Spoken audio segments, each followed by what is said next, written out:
জয় জয় শ্রীকৃষ্ণ, জয় জয় শ্রীকৃষ্ণ, জয় জয় শ্রীকৃষ্ণ।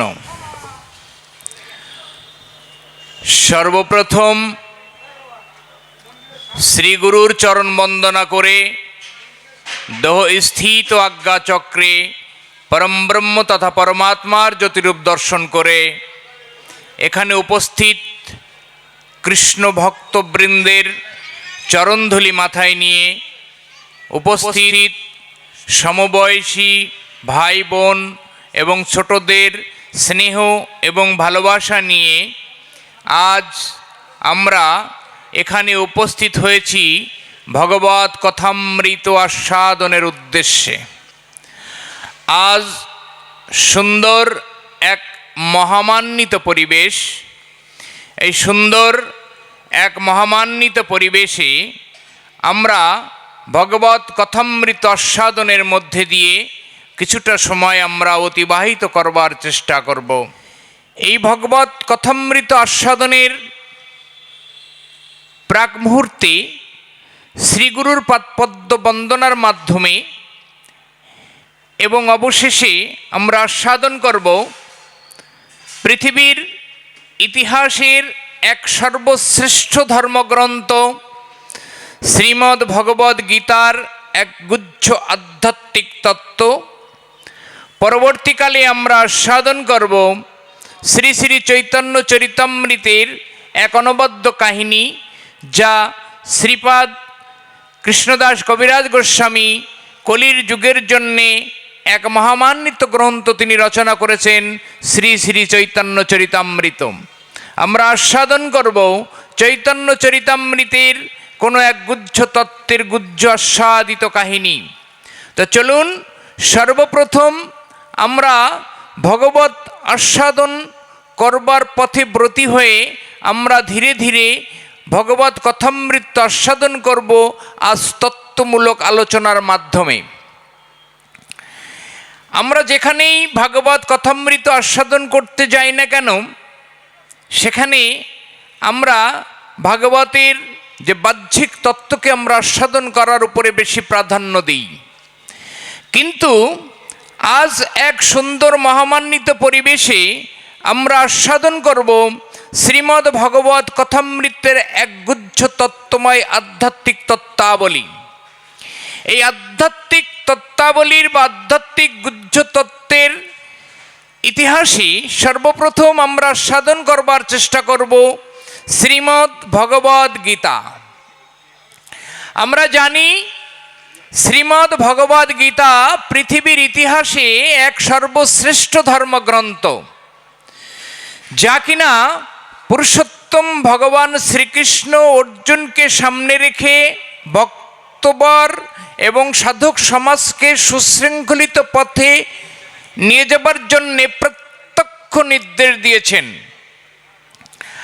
আমরা যত ধর্মগ্রন্থ আস্বাদন করি না কেন, আমরা লক্ষ্য করে থাকব যে শ্রীমদ্ ভগবদ গীতা বাদে ব্যতিরেকে যত ধর্মগ্রন্থ আমরা আস্বাদন করি, ভাগবত পুরাণ, রামায়ণ, মহাভারত, উপনিষদ যা কিছু আছে না কেন, সমস্ত ধর্মগ্রন্থগুলিকে ভগবান প্রত্যক্ষ নির্দেশ দেননি। কাউকে না কাউকে মাঝখানে রেখে ভগবানের তত্ত্বকথা সেখানে লিপিবদ্ধ করা হয়েছে।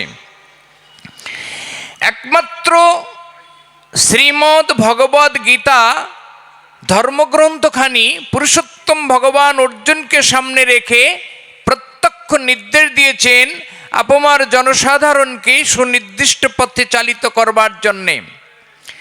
আমরা যারা গীতা অধ্যয়ন করেছি তারা দেখেছি যে শ্রীমদ্ ভগবদ গীতার মধ্যে 700টি শ্লোক এবং 18টি অধ্যায় বিদ্যমান।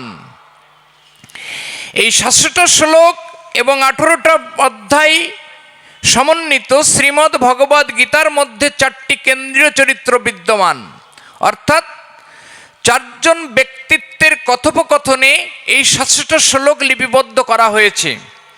সেই 4 জন ব্যক্তিত্ব হচ্ছে পুরুষোত্তম ভগবান শ্রীকৃষ্ণ, অর্জুন, ধৃতরাষ্ট্র এবং সঞ্জয়। এই 4 জন ব্যক্তিত্বের কথোপকথনে শ্রীমদ্ ভগবদ গীতা স্বয়ং সম্পূর্ণ।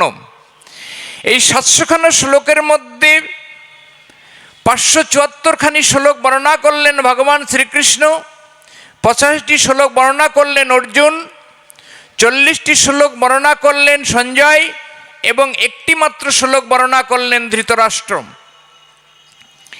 এই 574, 85, 40 এবং 1 এর মিলিত সংখ্যা 700।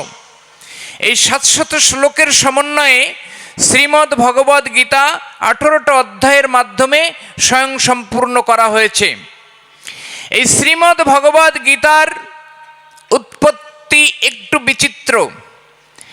আমরা যারা গীতা অধ্যয়ন করেছি তারা দেখেছি গীতায় 18টা অধ্যায়ের শেষে 18 বার ভগবান অর্জুনকে সামনে রেখে একটি শ্লোকের অবতারণা করলেন।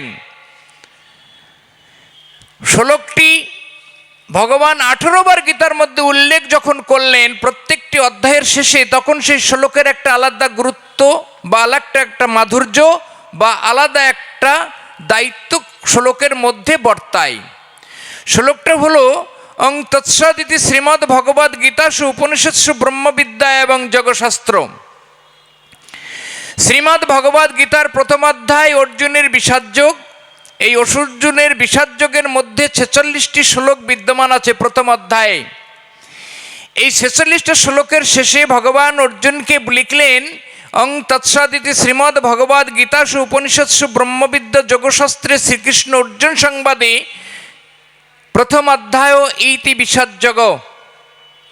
এর বাংলা মানে করলে বা সরলীকরণ করলে এটাই দাঁড়ায় অং তৎসদিতি শ্রীমদ্ ভগবদ গীতাসু উপনিষৎসু ব্রহ্মবিদ্যা এবং যোগশাস্ত্র। শ্রীমদ্ ভগবদ গীতা উপনিষদের সার, শ্রীমদ্ ভগবদ গীতা ব্রহ্মবিদ্যা এবং শ্রীমদ্ ভগবদ গীতা যোগশাস্ত্র। শ্রীমদ্ ভগবদ গীতার মধ্যে যে 18টি অধ্যায় বিদ্যমান আছে, এই 18টা অধ্যায় সমন্বিত গীতার প্রত্যেকটি অধ্যায়ের শেষে ভগবান গীতার মধ্যে অবতারণা করলেন শ্রীমদ্ ভগবদ গীতা উপনিষদের সার, শ্রীমদ্ ভগবদ গীতা ব্রহ্মবিদ্যা এবং শ্রীমদ্ ভগবদ গীতা যোগশাস্ত্র। 18টা অধ্যায়ের শেষে 18 বার ভগবান একই শ্লোকের অবতারণা করলেন। মহাজনগণ বললেন, যা আছে বিশ্ব ব্রহ্মাণ্ডে তা আছে দেহরূপ এই ক্ষুদ্র ভাণ্ডে। বিশ্ব ব্রহ্মাণ্ডের যে বৃহৎ রূপ আমরা চর্মচক্ষে দর্শন করি, চন্দ্র সূর্য গ্রহ তারা যা কিছু আমরা দর্শন করি না কেন, সেই বৃহৎ রূপের ক্ষুদ্র সংস্করণ এই দেহরূপ ভাণ্ড। এই দেহরূপ ভাণ্ডটা বৃহৎ ব্রহ্মাণ্ডের এক ক্ষুদ্র সংস্করণ। অর্থাৎ বিশ্ব ব্রহ্মাণ্ডে যা আমরা দেখি, যা আমরা দর্শন করি, যা আমরা তথ্যের মধ্যে দিয়ে পাই, তার প্রত্যেকটি কণাবিন্দু, তার প্রত্যেকটি বৃহৎ রূপের ক্ষুদ্র সংস্করণ এই দেহরূপ ভাণ্ড। মহাজনগণ কীর্তন করলেন, যা আছে বিশ্ব ব্রহ্মাণ্ডে তা আছে দেহরূপ ভাণ্ডে। তো বিশ্ব ব্রহ্মাণ্ডের সব যদি দেহরূপ ভাণ্ডের মধ্যে থাকে, তাহলে সর্বপ্রথম আমরা গীতাকে খুঁজে নেবার চেষ্টা করব এই দেহরূপ ভাণ্ডের মধ্যে। আমরা গীতা যখন দেহরূপ ভাণ্ডের মধ্যে খুঁজে নেবার চেষ্টা করব, গীতার যে 4টি কেন্দ্রীয় চরিত্র বিদ্যমান আছে, পুরুষোত্তম ভগবান শ্রীকৃষ্ণ, অর্জুন, ধৃতরাষ্ট্র এবং সঞ্জয়, এই 4 জন ব্যক্তিত্বকেও আমরা দেহরূপ ক্ষুদ্র ব্রহ্মাণ্ডের রূপ ভাণ্ডের মধ্যে আমরা খুঁজে নেবার চেষ্টা করব। আজ আমরা আস্বাদন করব ভগবৎ কথামৃতের গুহ্যাতি গুহ্য তত্ত্ব। এই গুহ্যাতি গুহ্য তত্ত্বের মধ্যে আমরা আস্বাদন করবার চেষ্টা করব গীতার এই বৃহৎ রূপ দেহরূপ ভাণ্ডের মধ্যে। পুরুষোত্তম ভগবান শ্রীকৃষ্ণ অর্জুনকে সামনে রেখে কি প্রত্যক্ষ নির্দেশ দিয়েছেন 574টা শ্লোকের মাধ্যমে, সেটিকে আমরা খুঁজে নেবার চেষ্টা করব।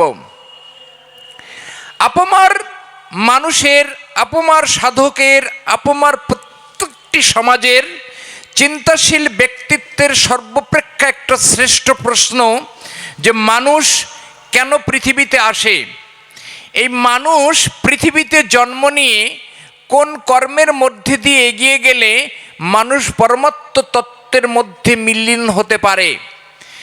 মানুষের এই যে পৃথিবীতে আসার উদ্দেশ্যটা কি, এই পৃথিবীতে আসার প্রাক মুহূর্তে মানুষের অবস্থান কোথায় ছিল, মৃত্যুর পর মানুষ কোথায় গিয়ে স্থিতি লাভ করবে, এটা সাধকশীল সমাজ, আধ্যাত্মশীল ব্যক্তিত্বের এটাই শ্রেষ্ঠ প্রশ্ন।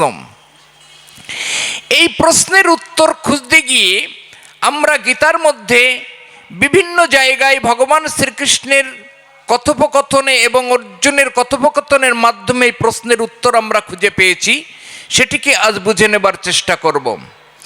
চলুন সর্বপ্রথম আমরা ভগবান শ্রীকৃষ্ণ এই দেহরূপ ভাণ্ডের মধ্যে কোথায় আছে আমরা খুঁজে নেবার চেষ্টা করি। আমরা যারা গীতা অধ্যয়ন করেছি একমাত্র তাদের পক্ষেই আজকের এই আলোচনার গুজ্জাতি গুহ্য ভাব, গুজ্জাতি গুহ্য আধ্যাত্মিক তত্ত্ব উপলব্ধ করা খুব সহজ হয়ে উঠবে। গীতা এমন একটা ধর্মগ্রন্থ যা পৃথিবীর ইতিহাসে তো সর্বশ্রেষ্ঠ ধর্মগ্রন্থ এবং পৃথিবীর ইতিহাসে সর্বাপেক্ষা বেশি ভাষায় রচিত, বেশি মানুষের দ্বারা পঠিত, বেশি মানুষের দ্বারা গৃহীত এবং বেশি ভাষায় মুদ্রিত একটা ধর্মগ্রন্থ শ্রীমদ্ ভগবদ গীতা। গীতা পৃথিবীর যত যত ধর্মগ্রন্থ আছে সব থেকে বেশি ভাষায় পঠিত হয় শ্রীমদ্ ভগবদ গীতা। বেশি ভাষার মানুষ গীতাকে অধ্যয়ন করেন, বেশি ভাষার মানুষ গীতাকে নিজের হৃদয়ে স্থান দিয়েছেন শ্রীমদ্ ভগবদ গীতা। এই গীতা যিনি রচনা করেছেন বা গীতার যিনি প্রবক্তা তিনি হচ্ছেন পুরুষোত্তম ভগবান শ্রীকৃষ্ণ। তিনি একমাত্র অর্জুনকে সামনে রেখে গীতার এই প্রত্যক্ষ বাণী তিনি দান করেছেন আপমার সাধক সমাজকে সুনির্দিষ্ট পথে, সাধক সমাজকে সুশৃঙ্খলিত করবার জন্যে, সাধক পথকে দারুণভাবে মসৃণ করবার জন্যে ভগবান অর্জুনকে সামনে রেখে গীতার এই আধ্যাত্ম জ্ঞান দান করেছেন। তো মহাজনগণ যখন বললেন যা আছে বিশ্বরূপ ভাণ্ডে তা যদি দেহরূপ ভাণ্ডের মধ্যে থাকে তাহলে পুরুষোত্তম ভগবান শ্রীকৃষ্ণ পরমাত্মা রূপে দেহের মধ্যে কোথায় বিদ্যমান আছে, এটাই আজকের প্রশ্ন। গীতার দশম অধ্যায় বিষাদ, সাংখ্য, কর্ম, জ্ঞান, সন্ন্যাস, ধ্যান, জ্ঞান, অক্ষর, রাজবিদ্যা, বিভূতি যোগ গীতার দশম অধ্যায়। প্রত্যেকটা অধ্যায়কে ভগবান যোগের সঙ্গে তুলনা করেছেন। গীতার প্রথম অধ্যায় বিষাদ যোগ, দ্বিতীয় অধ্যায় সাংখ্য যোগ। বিষাদ, সাংখ্য, কর্ম, জ্ঞান, সন্ন্যাস, ধ্যান, জ্ঞান, অক্ষর, রাজবিদ্যা, বিভূতি, বিশ্বরূপ, ভক্তি, ক্ষেত্র, গুণত্রয়, পুরুষ, দৈবাসুর, শুদ্ধত্রয় এবং শেষ অধ্যায় মোক্ষ যোগ। গীতার প্রত্যেকটি অধ্যায়কে ভগবান শ্রীকৃষ্ণ যোগের সঙ্গে তুলনা করলেন। যোগ শব্দের অর্থ ব্যাকরণ বলছে কোনো কিছুর সঙ্গে কোনো কিছুর সম্পৃক্তিকরণ। যোগ শব্দের অর্থ কোনো কিছুর সঙ্গে কোনো কিছুর মিলন। যোগ শব্দে কোনো কিছুর সঙ্গে কোনো কিছু মিলিয়ে দেওয়াকে বোঝায়। যোগ শব্দের আরো গুজ্জাতি গুহ্য আধ্যাত্মিক ব্যাখ্যা আছে। তো এখানে আমরা যোগ শব্দে এটাই বুঝি যে কোনো কিছুর সঙ্গে কোনো কিছুর মিলনকে বোঝায় যোগ।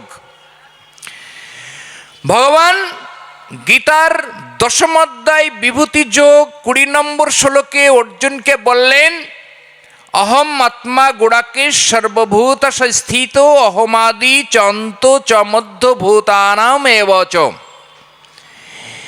গীতার বিভূতি যোগে দশম অধ্যায়ের 20 নম্বর শ্লোকে ভগবান এবং অর্জুনের কথোপকথনে ভগবান অর্জুনকে বললেন, হে অর্জুন, অহম আত্মা গুড়াকেশ সর্বভূত স্থিত অহমাদি চ অন্ত চ মধ্য ভূতানাম এবচ। এর সরলীকরণ করলে বাংলা মানে এটাই দাঁড়ায়, ভগবান অর্জুনের কথোপকথনে গীতার দশম অধ্যায় বিভূতি যোগের 20 নম্বর শ্লোকে ভগবান অর্জুনকে বললেন, হে অর্জুন, অহম আত্মা, আমি আত্মা।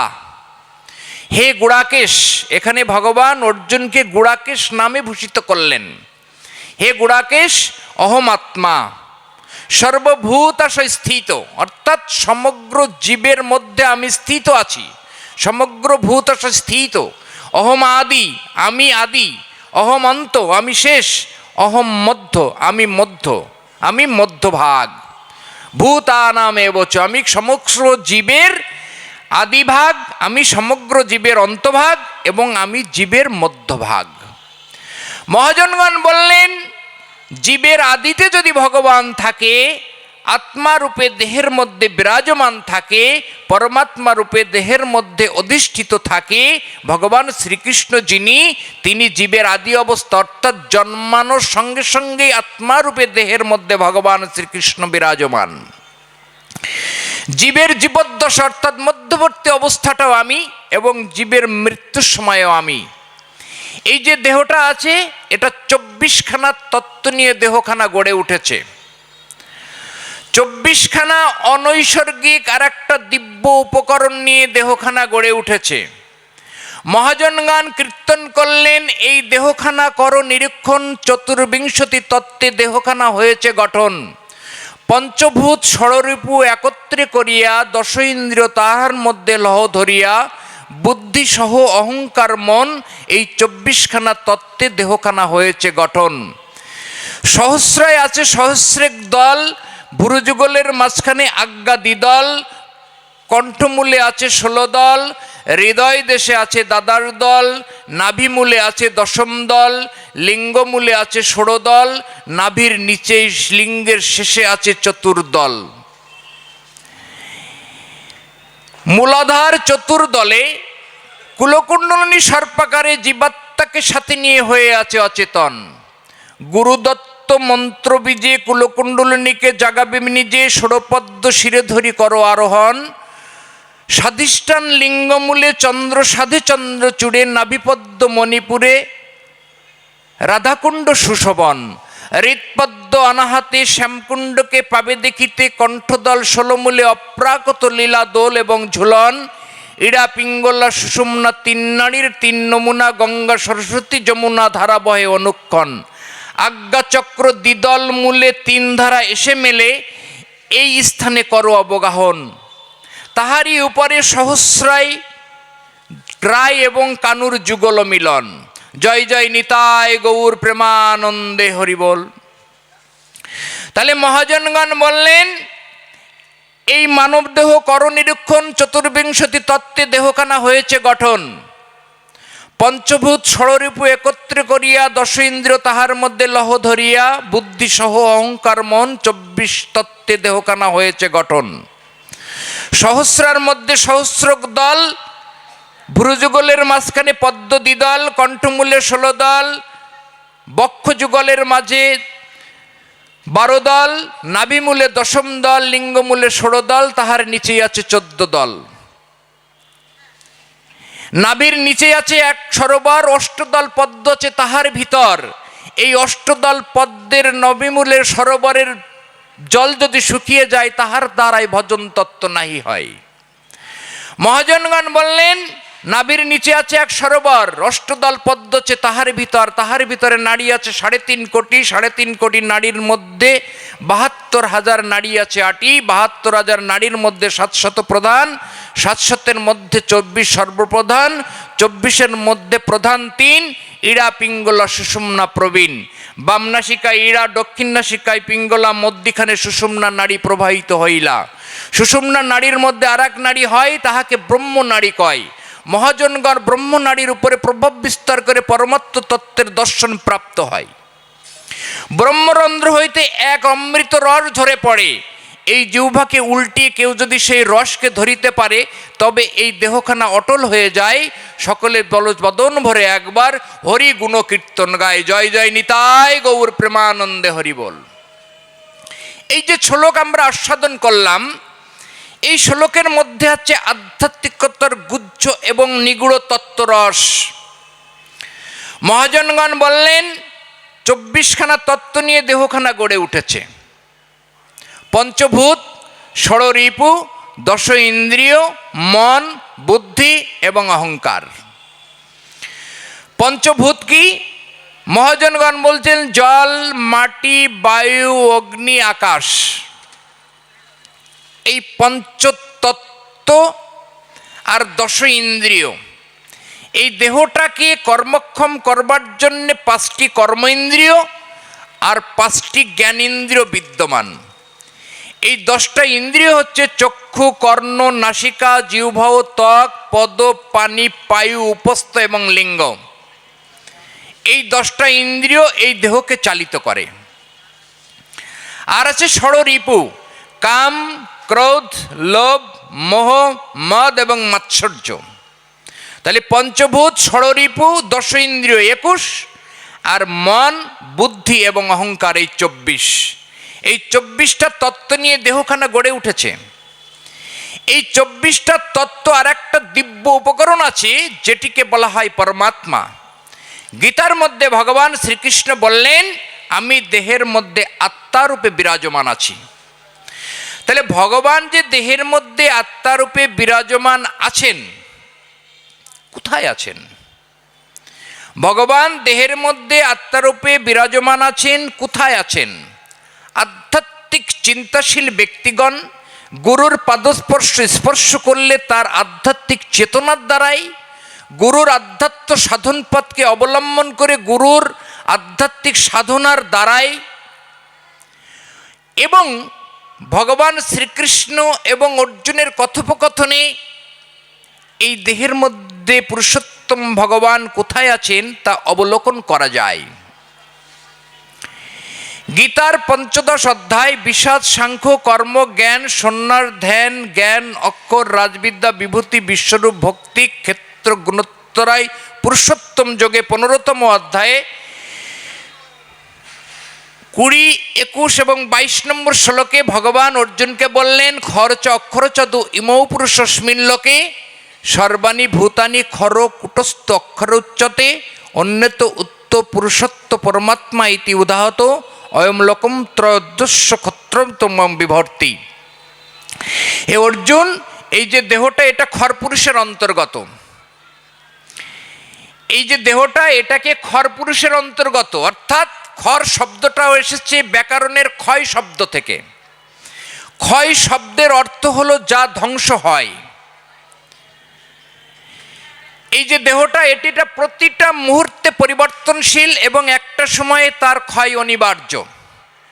এই দেহটা পিতা এবং মাতার কোনো এক মধুর মুহূর্তে পিতা তার বীর্যস্খলনের মাধ্যমে মাতার গর্ভে এই দেহটা ধীরে ধীরে প্রশমিত হয়েছেন। সেই দেহটা বাড়তে বাড়তে বাড়তে একসময় জন্ম, তারপর কৈশোর, তারপর যৌবন, তারপর মৃত্যু, একসময় দেহটা বিলীন। সেই কারণের জন্যে মহাজনগণ বললেন এই দেহটা খর পুরুষের অন্তর্গত। এই দেহের মধ্যে যিনি অবস্থান করছেন আত্মা রূপে তিনি অক্ষর পুরুষের অন্তর্গত। অক্ষর শব্দটা এসেছে ব্যাকরণের অক্ষয় শব্দ থেকে, যা ক্ষয় প্রাপ্ত হয় না বা যা বিনাশ প্রাপ্ত হয় না। গীতার 2য় অধ্যায় সাংখ্যযোগে আত্মা সম্পর্কে ভগবান শ্রীকৃষ্ণ অর্জুনকে বিভিন্নভাবে বলেছেন। এই আত্মাকে কখনো জল দ্বারা সিক্ত করা যায় না, আত্মাকে কখনো অস্ত্র দ্বারা ছেদন করা যায় না। আমরা যেমন পুরাতন বস্ত্রকে ত্যাগ করি, আত্মা তেমন একটা দেহ ত্যাগ করে অন্য দেহকে ধারণ করেন। তাহলে দেহটা যদি ক্ষয় পুরুষের অন্তর্গত হয়, আর দেহের মধ্যে যে পুরুষোত্তম পরমাত্মা আত্মারূপে আছেন তিনি অক্ষয় পুরুষের অন্তর্গত। গীতার 15তম অধ্যায়ে ভগবান শ্রীকৃষ্ণ অর্জুনকে বললেন, খরচ অক্ষরচ দুমৌ পুরুষস্মিন লোকে। এই যে পৃথিবী লোকে যত পুরুষ বা যত জীব লক্ষ্য করা যায় প্রত্যেকটা খর পুরুষের অন্তর্গত। খরচ অক্ষরচ দুইমৌ পুরুষস্মিন লোকে সর্বাণি ভূতানি খর, অর্থাৎ সমস্ত জীব সকল খর পুরুষের অন্তর্গত। আর এই জীব সকলের মধ্যে যিনি আত্মারূপে আছেন তিনি অক্ষর পুরুষের অন্তর্গত। আর এই অক্ষর পুরুষের মধ্যে যিনি পুরুষোত্তম রূপে আছেন তিনি হচ্ছেন আমি। ভগবান শ্রীকৃষ্ণ অর্জুনকে বললেন।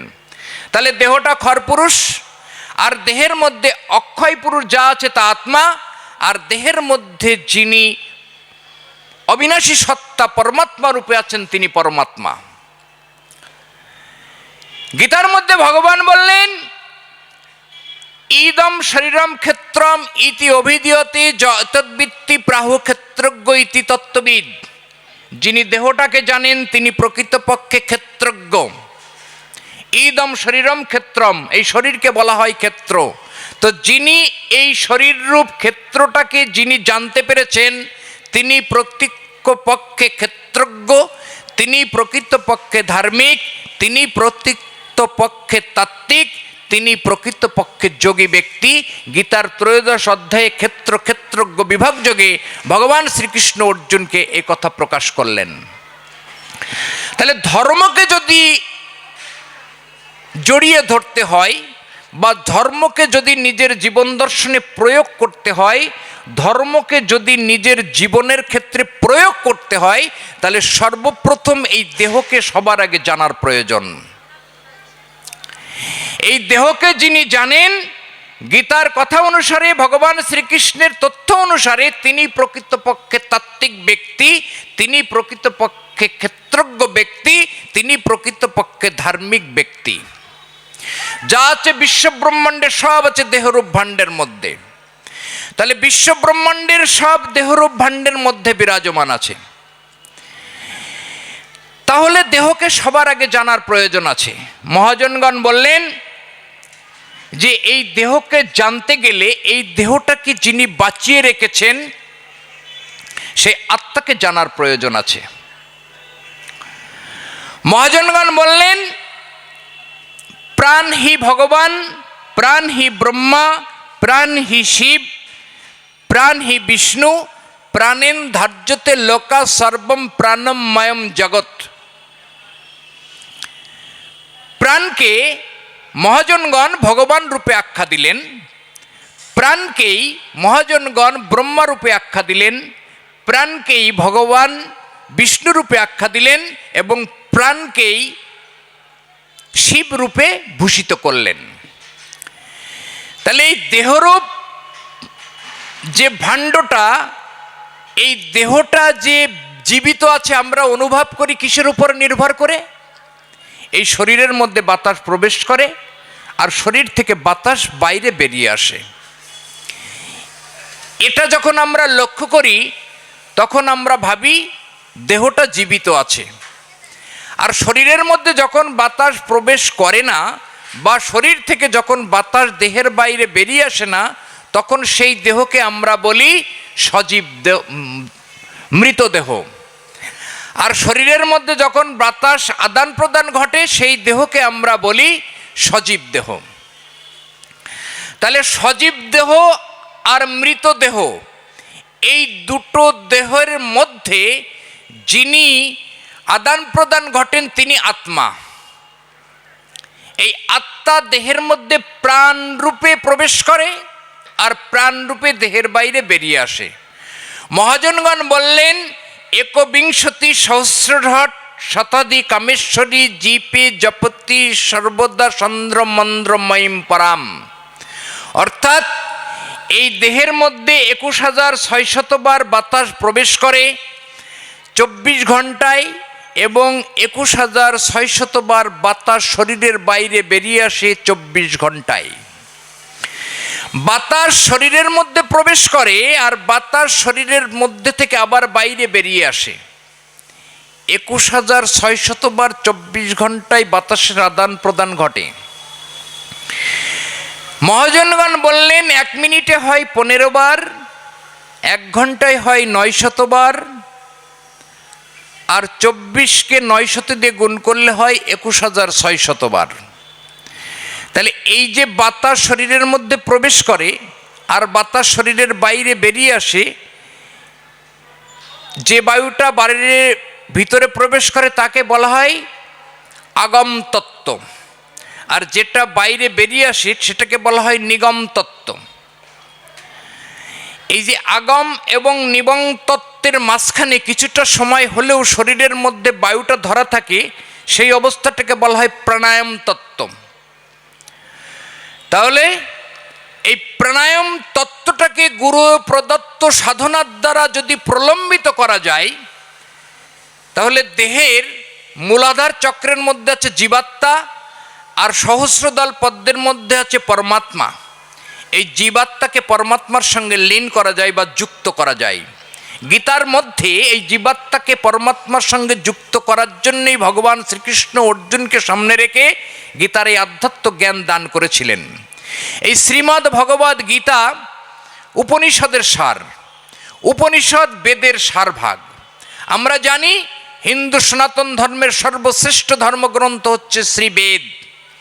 বেদের 4টি ভাগ আছে, ঋগ্বেদ, সামবেদ, যজুর্বেদ এবং অথর্ববেদ।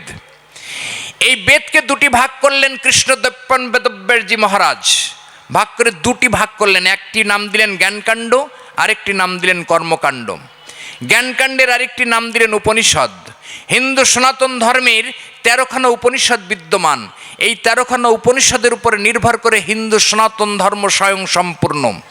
এই 13খানা উপনিষদের সারকে সংগ্রহ করে ভগবান শ্রীকৃষ্ণ 700টা শ্লোকের মধ্যে 574টা শ্লোক অর্জুনকে সামনে রেখে ব্যক্ত করলেন আপমার জনসাধারণকে, সাধক সমাজকে সুনির্দিষ্ট পথে চালিত করবার জন্যে। গীতা যে উপনিষদের সার, গীতার মধ্যে 18 বার ভগবান এ কথাটা উল্লেখ করেছেন। অং তৎসদিতি শ্রীমদ্ ভগবদ্ গীতাসু উপনিষৎসু।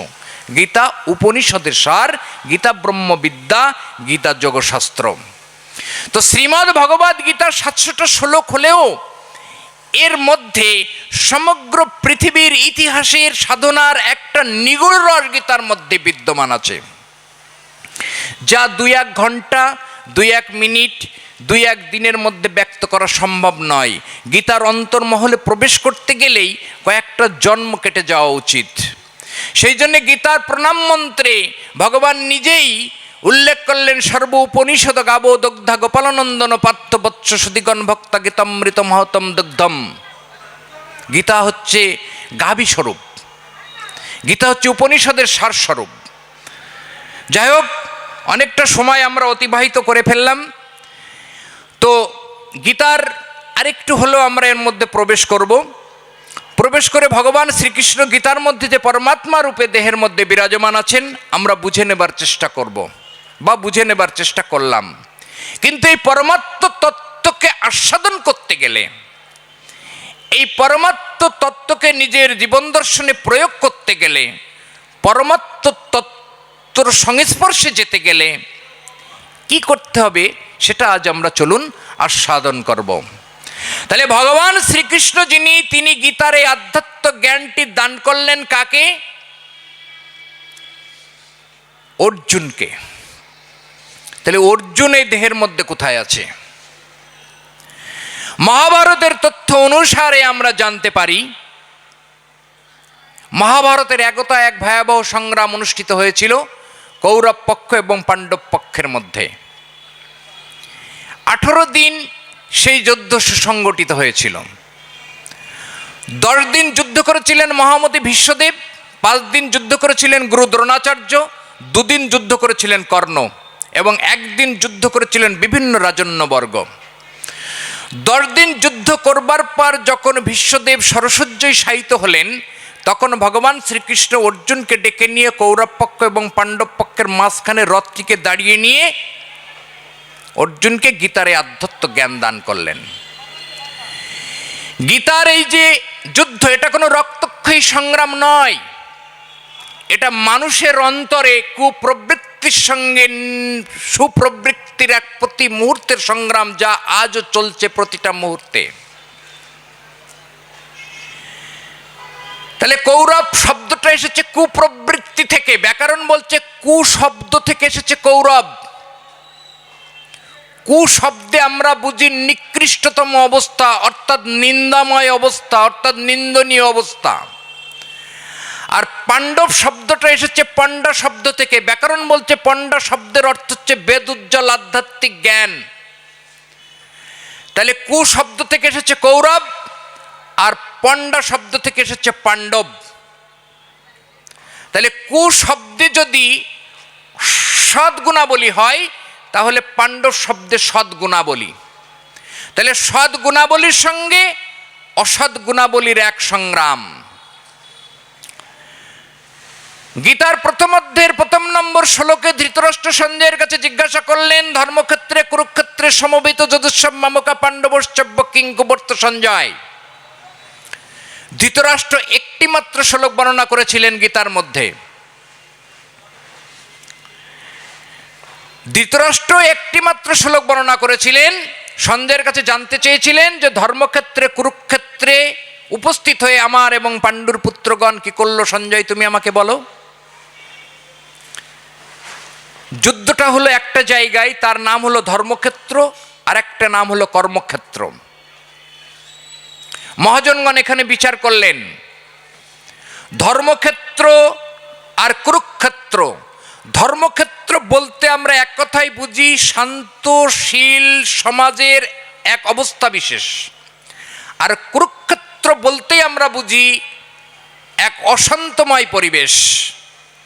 তাহলে ধৃতরাষ্ট্র সঞ্জয়ের কাছে জিজ্ঞাসা করছেন, ধর্মক্ষেত্রে কুরুক্ষেত্রে অর্থাৎ শান্তিময় পরিস্থিতিতে এবং অশান্তিময় পরিস্থিতিতে আমার এবং পাণ্ডুর পুত্রগণ কি বললেন সঞ্জয়, তুমি আমাকে বলো। ঠিক এখান থেকেই গীতার প্রথম সূচনা। তাহলে ধর্মক্ষেত্র, গীতার 13 অধ্যায় ভগবান অর্জুনকে নির্দেশ করলেন, ইদম শরীরম ক্ষেত্রম, এই শরীরটা ক্ষেত্র। তাহলে শরীরটা যদি ক্ষেত্র হয়, দেহরূপ ক্ষেত্রে যদি সদ্গুণের সঙ্গে অসদ্গুণের একটা যুদ্ধ সুসংগঠিত হয়, তাহলে এই দেহরূপ ক্ষেত্রটা কখন ধর্মক্ষেত্রে পরিণত হয় আর কখন কুরুক্ষেত্রে পরিণত হয়। ধর্মক্ষেত্র বলতে আর এক কথায় আমরা বুঝি শান্তময় এক পরিবেশ, আর কুরুক্ষেত্র বলতে বুঝি অশান্তময় পরিবেশ। তো শরীরটা কখন শান্তির বাতাবরণে আবিষ্ট হয় আর কখন অশান্তের বাতাবরণে আবিষ্ট হয়। মহাভারত বলছে এই যে পঞ্চপাণ্ডব এরা 5 ভাই হলেও এদের মা কিন্তু 2টি। এক হচ্ছে কুন্তী আর এক হচ্ছে মাদ্রী। কুন্তীর পুত্র হচ্ছে 3, যুধিষ্ঠির, ভীম, অর্জুন, আর মাদ্রীর পুত্র 2, নকুল এবং সহদেব। গীতার এই যে আধ্যাত্ম জ্ঞান ভগবান অর্জুনকে দান করলেন। মাদ্রী শব্দটা এসেছে মত শব্দ থেকে।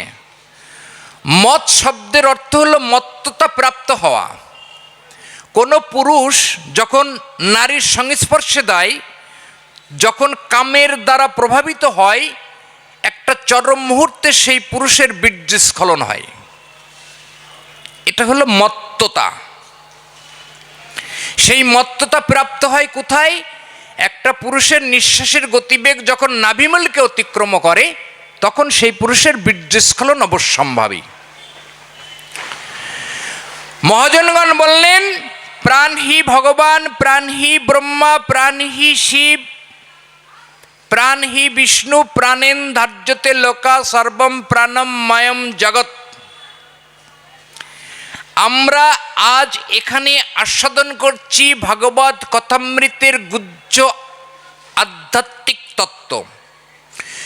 যতগুলি আধ্যাত্মিক তত্ত্ব সমন্বিত যে শ্লোক বা যে কথা আমরা উপস্থাপনা করছি, তার প্রত্যেকটি শব্দ, প্রত্যেকটি অর্থ যদি নিজের হৃদয়ে ধরে না রাখা যায়, তাহলে আজকের এই ভাগবত তত্ত্বের গুহ্য আধ্যাত্মিক তত্ত্ব বিশ্লেষণ বা আস্বাদন করা সম্ভব হবে না। মহাজনগণ বললেন, প্রাণ হি ভগবান, প্রাণ হি ব্রহ্মা, প্রাণ হি শিব, প্রাণ হি বিষ্ণু, প্রাণেন ধার্যতে লোকা সর্বম প্রাণম ময়ম জগৎ। এই শরীরের মধ্যে প্রাণ আছে, তাই দেহটা বেঁচে আছে। এই শরীরের মধ্যে 21,600 বার বাতাস প্রবেশ করছে, বেরিয়ে আসছে, তাই দেহটা সজীব দেহে পরিণত হয়ে আছে। এই দেহের মধ্যে বাতাস যে প্রবেশ করে, মহাজনগণ বললেন 49টা বায়ু শরীরের মধ্যে প্রবেশ করে। এই 49টা বায়ু শরীরের মধ্যে 49টি জায়গায় বিদ্যমান আছে। এই 49টা বায়ুর মধ্যে 10টা বায়ু প্রধান, 10-এর মধ্যে 5 প্রধান, 5-এর মধ্যে 3 প্রধান, 3-এর মধ্যে 1 সর্বপ্রধান। 10টি বায়ুর মধ্যে 5টি বহিস্থ বায়ু আর 5টা অন্তস্থ বায়ু। এদের নাম প্রাণ, অপান, সমান, উদান, ব্যান, নাক, কুর্ম, ক্রিকর, দেবদত্ত এবং ধনঞ্জয়। এই 5টা অন্তস্থ বায়ু, এই 5টা বহিস্থ বায়ু, এই 10ম বায়ু 10টি স্থানে শরীরের মধ্যে অবস্থান করে।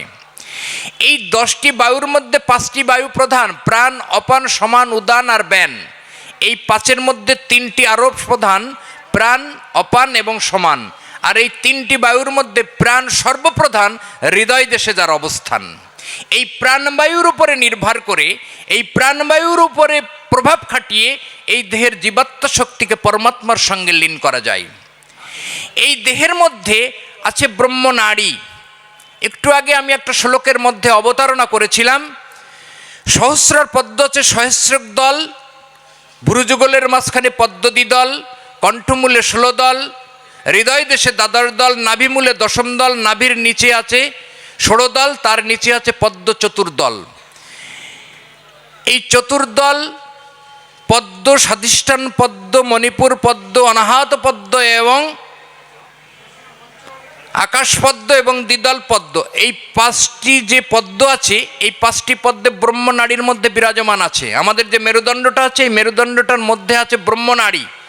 এই ব্রহ্মনাড়ীর মধ্যে সাধনহীন ব্যক্তির, অর্থাৎ যে ব্যক্তি কখনো গুরুর পাদপদ্ম আশ্রয় করেননি বা গুরুর আধ্যাত্ম তত্ত্বকে নিজের জীবনদর্শনে প্রয়োগ করেননি, তার ওই ব্রহ্মনাড়ীর মধ্যে এই চক্রগুলি সুন্দরভাবে সুসংরক্ষিত করা আছে। যে সমস্ত সাধকগণ তার আধ্যাত্ম চিন্তায়, আধ্যাত্মিক চিন্তাশীলতা দ্বারা গুরুর পাদপদ্মকে স্থানান্তরিত করে, গুরুর পাদপদ্মকে অনুসরণ করে বায়ুর প্রাণায়ামের দ্বারাই এই কুলতত্ত্বকে যিনি জাগ্রত করতে পেরেছেন, তার এই ব্রহ্মনাড়ীর এই পদ্মগুলি প্রস্ফুটিত হয়েছে।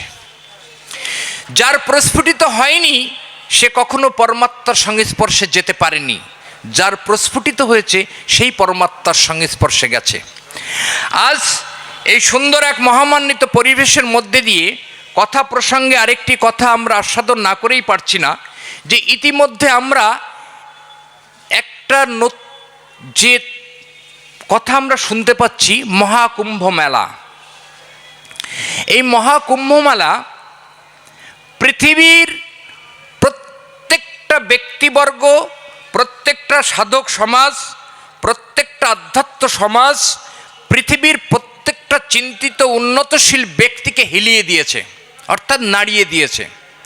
আমরা জানি ঠিক অতি রিসেন্ট অল্প দিন, অর্থাৎ জানুয়ারি মাসের 13 তারিখ থেকে ফেব্রুয়ারি মাসের 27 তারিখ পর্যন্ত প্রয়াগরাজে মহাকুম্ভ মেলা অনুষ্ঠিত হচ্ছে। এই মহাকুম্ভ মেলায় স্নান করবার উদ্দেশ্যে পৃথিবীর মহামহা দার্শনিকগণ, মহামহা আধ্যাত্মিক চিন্তাশীল ব্যক্তিগণ প্রয়াগরাজ এলাহাবাদে গিয়ে গঙ্গা, সরস্বতী, যমুনার মিলনস্থলে নিজেকে অবগাহন করছেন। এই যে কুম্ভ মেলা, এটা হচ্ছে বাহ্যিক রূপ। আজ এখানে প্রবেশ করবার প্রাক মুহূর্তে এক বাবাজি আমার কাছে কুম্ভ মেলার আধ্যাত্মিক গুহ্য তত্ত্ব জানতে চেয়েছেন। বেশ কয়েক বছর যাবৎ আমি এখানে ভগবত কথামৃত আস্বাদন করতে আসি আপনাদের সামনে। তো আমি এখানে ভাগবত কথামৃত আস্বাদন করতে আসি, অনেকেই আমাকে জানান। আর আমি এখানে আসি ভাগবত কথামৃত আস্বাদন করাতে, ভক্ত সমাজের সংস্পর্শে এসে নিজেকে খুব ধন্য মনে করি। এবং এখানে যে ভাগবত কথামৃত আমরা আস্বাদন করতে আসি, আমি এখানে একটু ভিন্ন স্বাদের আস্বাদন উপস্থাপনা করি। সেটা সম্পূর্ণ আধ্যাত্মিক গুহ্য তত্ত্ব। লীলাকথা আস্বাদন, লীলাকথা শ্রবণ অনেক জায়গায় শ্রবণ করা যায়, বা একটা পুঁথি বা একটা গ্রন্থ ক্রয় করলেই সেই বাহ্যিক তত্ত্বকে আস্বাদন করা যায়। কিন্তু গুহ্য তত্ত্বকে আস্বাদন করতে গেলে গুহ্য তাত্ত্বিক ব্যক্তির কাছে গিয়েই এই গুহ্য তত্ত্বকে আস্বাদন করা উচিত। তা চলুন, আজ আমরা গীতাকে সাথে নিয়ে, গীতাকে সাথে রেখে আজ আমরা কুম্ভ মেলার এক গুহ্য তত্ত্ব আস্বাদন করব। যে মেলাটা অতি রিসেন্ট অনুষ্ঠিত হচ্ছে সেই মেলাটার নাম মহাকুম্ভ মেলা। এই কুম্ভ মেলার 4টি ভাগ আছে। এক হচ্ছে কুম্ভ, 2 অর্ধকুম্ভ, 3 পূর্ণকুম্ভ, আর চতুর্থ যে রূপ সে হচ্ছে মহাকুম্ভ। কুম্ভ মেলা প্রতি বছর অনুষ্ঠিত হয়। আর এই যে মহাকুম্ভ মেলা, এটা অনুষ্ঠিত হলো 144 বছর পর। অর্ধকুম্ভ মেলা অনুষ্ঠিত হয় 6 বছর অন্তর, পূর্ণ কুম্ভ মেলা অনুষ্ঠিত হয় 12 বছর অন্তর, আর মহাকুম্ভ মেলা অনুষ্ঠিত হয় 144 বছর অন্তর। অর্থাৎ আজ যে পূর্ণ কুম্ভ মেলা অনুষ্ঠিত হচ্ছে, এই পূর্ণ কুম্ভ মেলা আজ থেকে 144 বছর আগে এই প্রয়াগরাজে অনুষ্ঠিত হয়েছিল। তোমরা সকলেই খুবই ভাগ্যবান যে আজ আমরা সেই মহাকুম্ভে স্নান না করতে পারলেও মহাকুম্ভের কথা, মহাকুম্ভের তথ্য, মহাকুম্ভের আদর্শ মধ্যে আমরা অবগাহন করতে পারছি।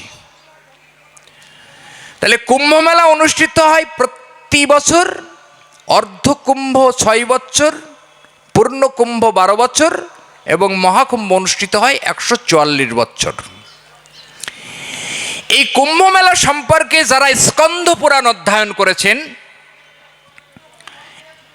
এই কুম্ভ মেলা সম্পর্কে স্কন্দ পুরাণের মধ্যে বর্ণনা করা আছে। তো বেশি সময় আর আমাদের হাতে নেই। এই কুম্ভ মেলা সম্পর্কে অল্প বিস্তর একটু আস্বাদন করে আমরা চৈতন্য চরিতামৃতের ভিতরে প্রবেশ করব। তো এই কুম্ভ মেলা স্কন্দ পুরাণে যেটি বর্ণনা করা আছে যে স্বর্গরাজ্যে দেবতা এবং অসুরের মধ্যে কোনো একটা সময় যুদ্ধ হয়েছিল। সেই যুদ্ধের ফলে এক অমৃত কলস উঠে এসেছিল, যে অমৃত পান করলে সে অমর হয়ে থাকবে। তো সমুদ্র মন্থন হয়, সমুদ্র মন্থনে তার বিচিত্র ইতিহাস। মন্থন শব্দ এই দেহরূপ ভাণ্ডেই মন্থন হয়। এই দেহরূপ ভাণ্ড মন্থন করলে যখন অমৃত রস আস্বাদন হয়, তখন এই দেহ পরমাত্মাকে দর্শন করা যায়। আর পরমাত্ম তত্ত্বকে যদি দর্শন করা যায় বা আস্বাদন করা যায় বা পরমাত্ম তত্ত্বের মধ্যে অবগাহন করা যায়, তাহলে তার আর মৃত্যু হয় না। মৃত্যু হয় দেহের, মৃত্যু আত্মার কখনো মৃত্যু হয় না। গীতার মধ্যে ভগবান অর্জুনের কথোপকথনে অর্জুন ভগবানের কাছে জিজ্ঞাসা করেছিলেন, হে ভগবান, তোমাকে ভজন করতে করতে কোনো ব্যক্তির যদি অকস্মাৎ দেহপাত হয় তাহলে কি হয়? অর্জুন এই প্রশ্নে ভগবান বললেন, ধীমতাম যোগিনাম কুলে এব ভবতি, আমি তাকে আধ্যাত্মিক জ্ঞান সম্পন্ন ব্যক্তির গৃহে অভিজায়তে, অতে তাকে জন্ম দিই, যার ফলে সে আবার সেখান থেকে তার কর্মজীবন আধ্যাত্মিক চিন্তাশীলতা শুরু করতে পারে। তো জ্ঞানের দ্বারাই যখন আত্মা পরিপুষ্টতা লাভ করে, তখন সে আত্মা অমৃতকে পান করে। তো দেহরূপ ভাণ্ডটাকে মন্থন করা যায়। তো স্কন্দ পুরাণের ভাষ্য অনুযায়ী আমরা দেখতে পেলাম যে মন্দোদরী পর্বত যখন মন্থন করা হলো, তখন একদিকে দেবতা আর একদিকে অসুর, অমৃতের ভাণ্ড উঠে এলো। এই অমৃতর ভাণ্ড দেবতারা পান করেছিলেন, অসুররা পান করেননি। এর ইতিহাসটা একটু বিচিত্র। কুম্ভ শব্দের অর্থ হচ্ছে কলস। ব্যাকরণ বলছে যে কুম্ভ শব্দের অর্থ কলস। মহাজনগণ বলছেন, কলস ইতি জানতি দেহ, যিনি এই দেহকে জানেন তিনি ওই কলস বা কুম্ভকে জানেন। তাহলে কুম্ভ শব্দে কলস, কলস শব্দে দেহ। এই দেহরূপ কুম্ভে এক মেলা অনুষ্ঠিত হয়। আমরা জানি সমগ্র পৃথিবীর মধ্যে তথা ভারতবর্ষে 4টি স্থানে কুম্ভ মেলা হয়। ভারতবর্ষের 4টি স্থানে কুম্ভ মেলা অনুষ্ঠিত হয়। এই 4টি স্থানের মধ্যে বর্তমানে যে মেলাটি অনুষ্ঠিত হচ্ছে সেটা প্রয়াগরাজ, এলাহাবাদ। এই এলাহাবাদে গঙ্গা, যমুনা এবং সরস্বতীর মিলনস্থল। একটু আগে আমরা শ্লোকের মধ্যে দিয়ে আস্বাদন করেছি, বামনাসিকা ইড়া, দক্ষিণ নাসিকা পিঙ্গলা, মধ্যিখানে সুষুম্না নাড়ী প্রবাহিত হইলা। এই বামনাসিকাকে বলা হয় ইড়া নাড়ী, ডান নাসিকাকে বলা হয় পিঙ্গলা নাড়ী। বামনাসিকাকে বলা হয় গঙ্গা নদী, ডান নাসিকাকে বলা হয় যমুনা নদী, আর মধ্যবর্তীখানে যে নদীটা গিয়েছে সেটাকে বলা হয় সরস্বতী নদী। তাহলে গঙ্গা, যমুনা আর সরস্বতীর এই মিলনস্থল ভুরুযুগল আজ্ঞাচক্রের মাঝখানে, এটাকে বলা হয় মুক্ত ত্রিবেণী, আর একটাকে বলা হয় যুক্ত ত্রিবেণী। যুক্ত ত্রিবেণীর স্থান গুজ্জ্বল লিঙ্গের মাঝখানে চতুর্দল পদ্ম মূলাধার চক্রে। মহাজনগণ বলছেন ষটচক্রম মূলাধারম স্বাধিষ্ঠানম অনাহতম বিশুদ্ধম আজ্ঞম ষটচক্র বিভাবেচ। এই যে ব্রহ্ম নাড়ীর মধ্যে 6টি চক্র আছে, মূলাধার চক্র, স্বাধিষ্ঠান চক্র, মণিপুর চক্র, অনাহত চক্র, বিশুদ্ধ, আজ্ঞা এবং সহস্রার। এই 7টি চক্র দেহের মধ্যে বিদ্যমান। এই 7টি চক্রের মধ্যে 6টা চক্রের উপরে সাধক প্রভাব বিস্তার করেন। এই 6টি চক্রের প্রধান যে চক্র সেটি হলো মূলাধার চক্র, গুজ্জ্বল লিঙ্গের মাঝখানে চতুর্দল তত্ত্ব মূলাধার চক্রে। এখানে মৃত্তিকা তত্ত্বের স্থান, তার একটু উপরে লিঙ্গমূল ষড়দল পদ্ম জলতত্ত্বের স্থান, তার একটু উপরে নাভিমূল মণিপুর চক্র তেজতত্ত্বের স্থান, তার একটু উপরে হৃদয়দের দ্বাদশ দল পদ্ম বায়ুতত্ত্বের স্থান, তার একটু উপরে কণ্ঠমূল 16 দল পদ্ম আকাশতত্ত্বের স্থান, তার একটু উপরে হৃদ আজ্ঞাচক্র দ্বিদল পদ্মের স্থান, আর এখানে সহস্রার। তাহলে ভগবান অর্জুনকে গীতার আধ্যাত্ম তত্ত্ব জ্ঞান দান করেছিলেন। তাহলে ভগবান শ্রীকৃষ্ণ অর্জুন এইখানে পরমাত্ম তত্ত্বরূপে এখানে বিরাজমান আছেন, অক্ষয় ব্রহ্মরূপে। আর ভগবান অর্জুনকে গীতার আধ্যাত্ম জ্ঞান দান করছেন নাভিমূলে, তেজতত্ত্বের প্রতীক অর্জুন। গীতার মধ্যে ভগবান শ্রীকৃষ্ণ অর্জুনকে তেজতত্ত্বরূপে ভূষিত করেছেন। মহাজনগণ মণিপুর চক্র নাভিমূলকে তেজতত্ত্বের স্থান বলে ভূষিত করেছেন। আধ্যাত্মিক প্রাণায়ামের দ্বারাই গুরুর আধ্যাত্ম পথকে অবলম্বন করলে মূলাধার চক্রের কুলকুণ্ডলিনী তত্ত্ব যখন জাগ্রত হয়, এই মূলাধার চক্রের কুলকুণ্ডলিনী তত্ত্ব জাগৃত হয়ে প্রথম স্বাধিষ্ঠান চক্রে তার উপর নাভিমূলে এসে অবস্থান করে। এটাকে বলা হয় দশম দলপদ্ম। এখানে যখন মানুষের জীবাত্মা এখানে স্থিতি লাভ করে তখন 10 দিনের যুদ্ধ সমাপ্ত ঘোষণা হয়, অর্থাৎ ভীষ্ম মহামতি ভীষ্মদেব তখন 10 দিন যুদ্ধ করবার পরে সরসজ্জায় শায়িত হলেন। তখন ভগবান শ্রীকৃষ্ণ অর্জুনকে ডেকে নিয়ে গীতারে আধ্যাত্ম জ্ঞানটা দান করলেন।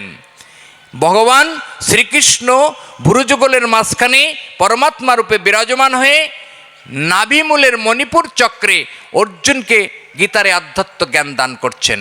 10 দিন যুদ্ধ অতিক্রম হবার পর তখন ধর্মযুদ্ধকে অবলোকন করা হয়েছে, তখন আর কুরুক্ষেত্রের যুদ্ধ নেই। ধর্ম শব্দের অর্থের গোড়ায় হচ্ছে ধৃ ধাতুর সঙ্গে মন প্রত্যয় যুক্ত করে হয় ধর্ম, আর 4 বর্ণের মিলনে হয় ধর্ম। ধ শব্দে ধারণ, র শব্দে বীজ, ম শব্দে মণিবন্ধন আর ম শব্দে মূলাধার। যিনি পুরুষত্ব তত্ত্ব ব্রহ্ম তত্ত্বকে দেহের মধ্যে ধারণ করতে পেরেছেন তিনি প্রকৃতপক্ষে ধার্মিক ব্যক্তি, আর যিনি ধারণ করতে পারেননি তিনি প্রকৃতপক্ষে অধার্মিক ব্যক্তি।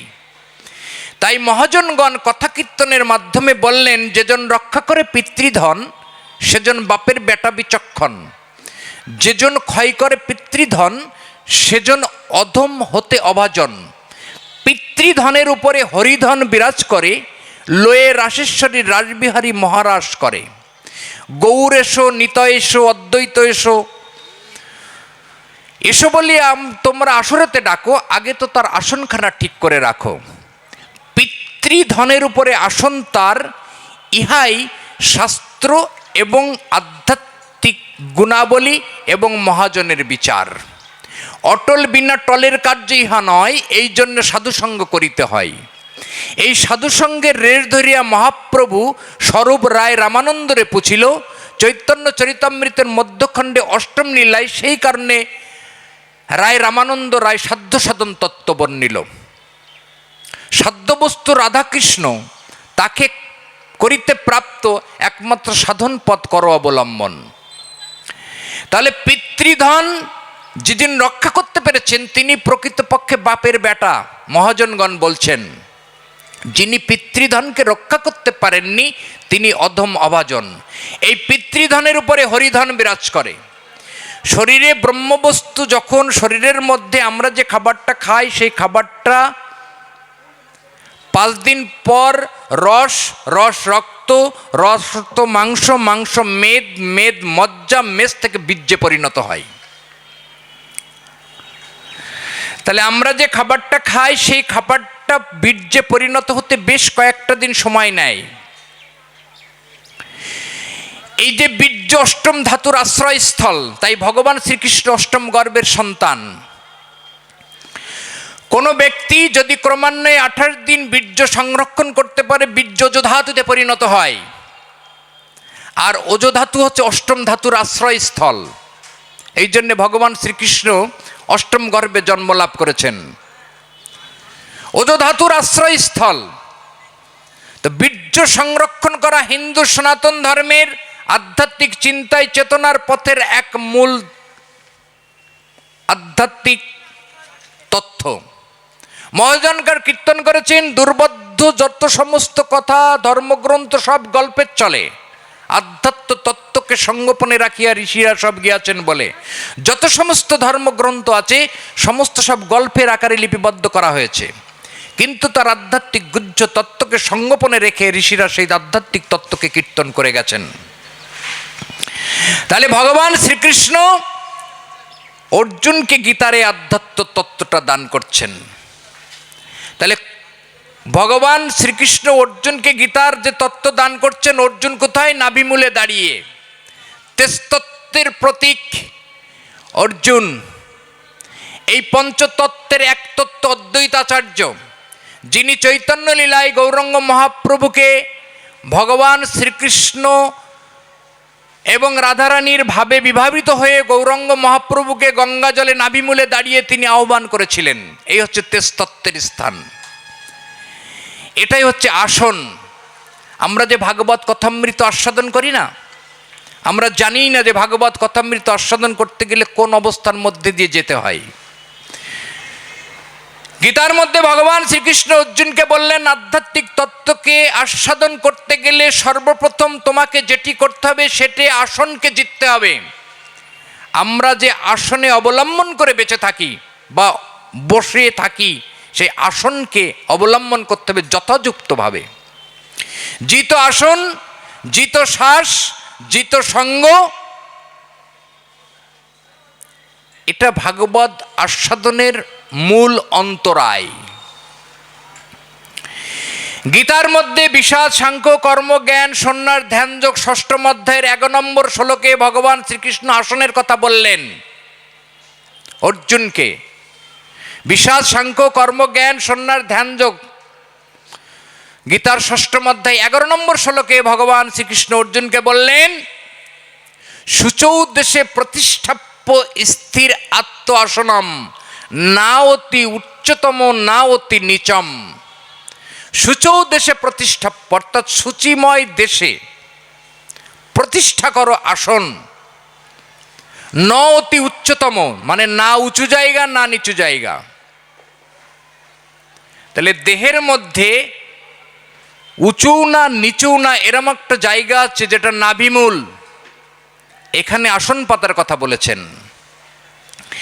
বাতাসের গতিপথ নাভিমূলকে অতিক্রম করলে বীর্য ধ্বংস অনিবার্য সেই পুরুষের। বাতাসের গতিপথ নাভিমূলের উপরে যদি ধরে রাখা যায় তাহলে সেই পুরুষের আর বীর্য ধ্বংস হয় না। নাভিমূলের উপরে বীর্যকে, বায়ুকে ধরে রাখলে সেই পুরুষ যখন নারীর সংস্পর্শে যায় সেই পুরুষের বীর্য ধ্বংস হয় না। গুরুর আধ্যাত্ম সাধনার দ্বারাই, গুরুর আধ্যাত্ম চরণে স্পর্শ করলে এই নিঃশ্বাস প্রশ্বাসের গতিপথকে নাভিমূলের উপরে আটকে রাখা যায়। পুরুষ প্রকৃতির মিলন এটি একটি সামাজিক দায়বদ্ধতা। সৃষ্টির প্রথম লগ্ন থেকেই নারী পুরুষের মিলন অবশ্যম্ভাবী। সেই মিলন যোগী পুরুষের এক, সাধকের এক, যোগী জীবের এক, ভোগী জীবের এক। যোগী জীব মিলনে ধ্বংস না করে অভূতপূর্ব আনন্দ লাভ করেন, আর ভোগী জীব ধ্বংস করে ক্ষণিকের জন্যে আনন্দ লাভ করলেও পরমানন্দ থেকে পিছিয়ে যেতে থাকেন। ভগবান শ্রীকৃষ্ণ অর্জুনকে বললেন, সর্বদারণী সংযম মন ঋদ্ধি নিরুদ্ধ চ। মহাজনগণ বললেন, এই দেহের মধ্যে 18 মোকাম তত্ত্ব বিরাজমান আছে, 9টি দ্বারের বিরাজমান আছে, 8টি কুঠরির বিরাজমান আছে। মহাজনগণ কথার মধ্যে দিয়ে, আধ্যাত্মিক চিন্তার মধ্যে দিয়ে বিরাজমান করলেন। মহাজনগণ বললেন, চূড়ামধ্যে চূড়ামণি ব্রহ্মপাশে স্থিতি, পাট মধ্যে মহাবিষ্ণু করেন বসতি, চক্ষু মধ্যে কালাচাঁদ করিতেছে ধ্যান, নাসিকাতে নিত্যানন্দ মধু করে পান, কর্ণেতে চৈতন্য গোসাই হয়ে সাবধান, মুখেতে ভদ্রাক্ষ বসি 32 যোগান, আলজিবাই সরস্বতী বামেতে শ্রীদাম, কণ্ঠদেশে কানাই বাহুতে বলরাম, হস্তমধ্যে গোবিন্দ দান অধিপতি, সপ্তদ্বীপে জগন্নাথ করেন বসতি, নাভিমূলে ব্রহ্ম সদা করিতেছে লীলা, লিঙ্গে মহাদেব বসে লয়ে চন্দ্রকলা, হাঁটুতে শক্তির স্থিতি বসুমতি পায়, 18 মোকাম তত্ত্বকথা শুনো মহোদয়। এই 18 মোকাম তত্ত্বকথা যেজন জানে, নরলোক তুচ্ছ, দেবলোক তাকে ঈশ্বর বলি মানে। এই যে 18 মোকাম তত্ত্বের কথা, গুরুর চরণকে আশ্রয় করলে 18 মোকাম তত্ত্বের কথা আস্বাদন করা যায়। এই দেহের মধ্যে আছে 9টা দ্বার। গীতার মধ্যে ভগবান বললেন, 9টা দ্বারের কথা উল্লেখ করলেন। সর্বদারণী সংযম মন হৃদুদ্ধ চ মূর্ধিন প্রাণয়মাধায় যোগ ধারণামস্তিত, অমিতি অক্ষরণ ব্যাহরণ মাম অনুসরণম দেহত্যাজম যা ব্যক্তি পরমম গতিম যতি অত্র সংশয় নাস্তি। এই দেহের মধ্যে 9টা দ্বার আছে, 2টি চোখ, 2টি কান, 2টি নাক, মুখ, বায়ু এবং লিঙ্গদ্বার। এই 9টা দ্বার দিয়ে অনময় ব্রহ্ম শরীরের বাইরে বেরিয়ে আসে। লিঙ্গদ্বার দিয়ে এতটাই ব্রহ্ম বাইরে বেরিয়ে আসে যে জীবাত্মা পরমাত্মা থেকে দূরে সরে যেতে থাকে। এই 9টা দ্বারকে সংযম করার কথা বললেন। এই দেহের মধ্যে সমস্ত কিছু বিরাজমান আছে। যাই হোক, আমরা ছিলাম কুম্ভ মেলায়। ভারতবর্ষের 4টি স্থানে কুম্ভ মেলা অনুষ্ঠিত হয়: উজ্জয়িনী, নাসিক, এলাহাবাদ এবং হরিদ্বার। ভারতবর্ষের 4টি স্থানে এই কুম্ভ মেলা অনুষ্ঠিত হয়। উজ্জয়িনীতে হয়, নাসিকে হয়, এলাহাবাদ বা প্রয়াগরাজ যেখানে বর্তমান চলছে এখানে হয়, আর হরিদ্বারে হয়। এর ইতিহাসটা একটু বিচিত্র। কুম্ভ মেলায় কি হয়? সাধক অবগাহন করেন, গঙ্গার জলে ডুব দিয়ে গঙ্গার জল দ্বারা এই দেহের মলিনতাটা মুক্ত হয়, কিন্তু অবগাহনের দ্বারাই আত্মার মলিনতা দূরীভূত হয়। বাহ্যিক রূপ কুম্ভমেলা, তার আভ্যন্তরীণ রূপ দেহরূপ ভাণ্ডের কুম্ভে। এই যে প্রয়াগরাজে 144 বছর পর আজ যে মহাকুম্ভ মেলা অনুষ্ঠিত হচ্ছে, 6টি দিন এই স্নানের দিন রাখা হয়েছে। প্রথম যেদিন কুম্ভমেলায় প্রথম স্নান অনুষ্ঠিত হয়েছিল সেই দিনটি ছিল পৌষ পূর্ণিমা। দ্বিতীয় যেদিন স্নান রাখা হয়েছিল সেই দিনটি ছিল সংক্রান্তি। তৃতীয় যেদিন স্নান রাখা হয়েছিল সেদিন ছিল মৌনী অমাবস্যা। চতুর্থ যেদিন স্নান রাখা হয়েছিল সেদিন ছিল বসন্তী পঞ্চমী। পঞ্চম দিন যেদিন স্নান রাখা হয়েছিল সেদিন মাঘী পূর্ণিমা। আর আগামীতে যে দিনটি আসছে সেটি হচ্ছে শিব চতুর্দশী। এই 6টি দিনে স্নান রাখা হয়েছে। তা দেহরূপ কুম্ভে যদি স্নান সারা যায় তাহলে দেহের মধ্যে 6টি চক্রে এই 6টি দিনের স্নান যাত্রা সম্পন্ন হয়। দেহের 6টি স্থান কোথায়? গুহ্য লিঙ্গের মাঝখানে মূলাধার চক্র, যেখানে মৃত্তিকা তত্ত্বের স্থান। তার একটু উপরে লিঙ্গমূল, জলতত্ত্বের স্থান।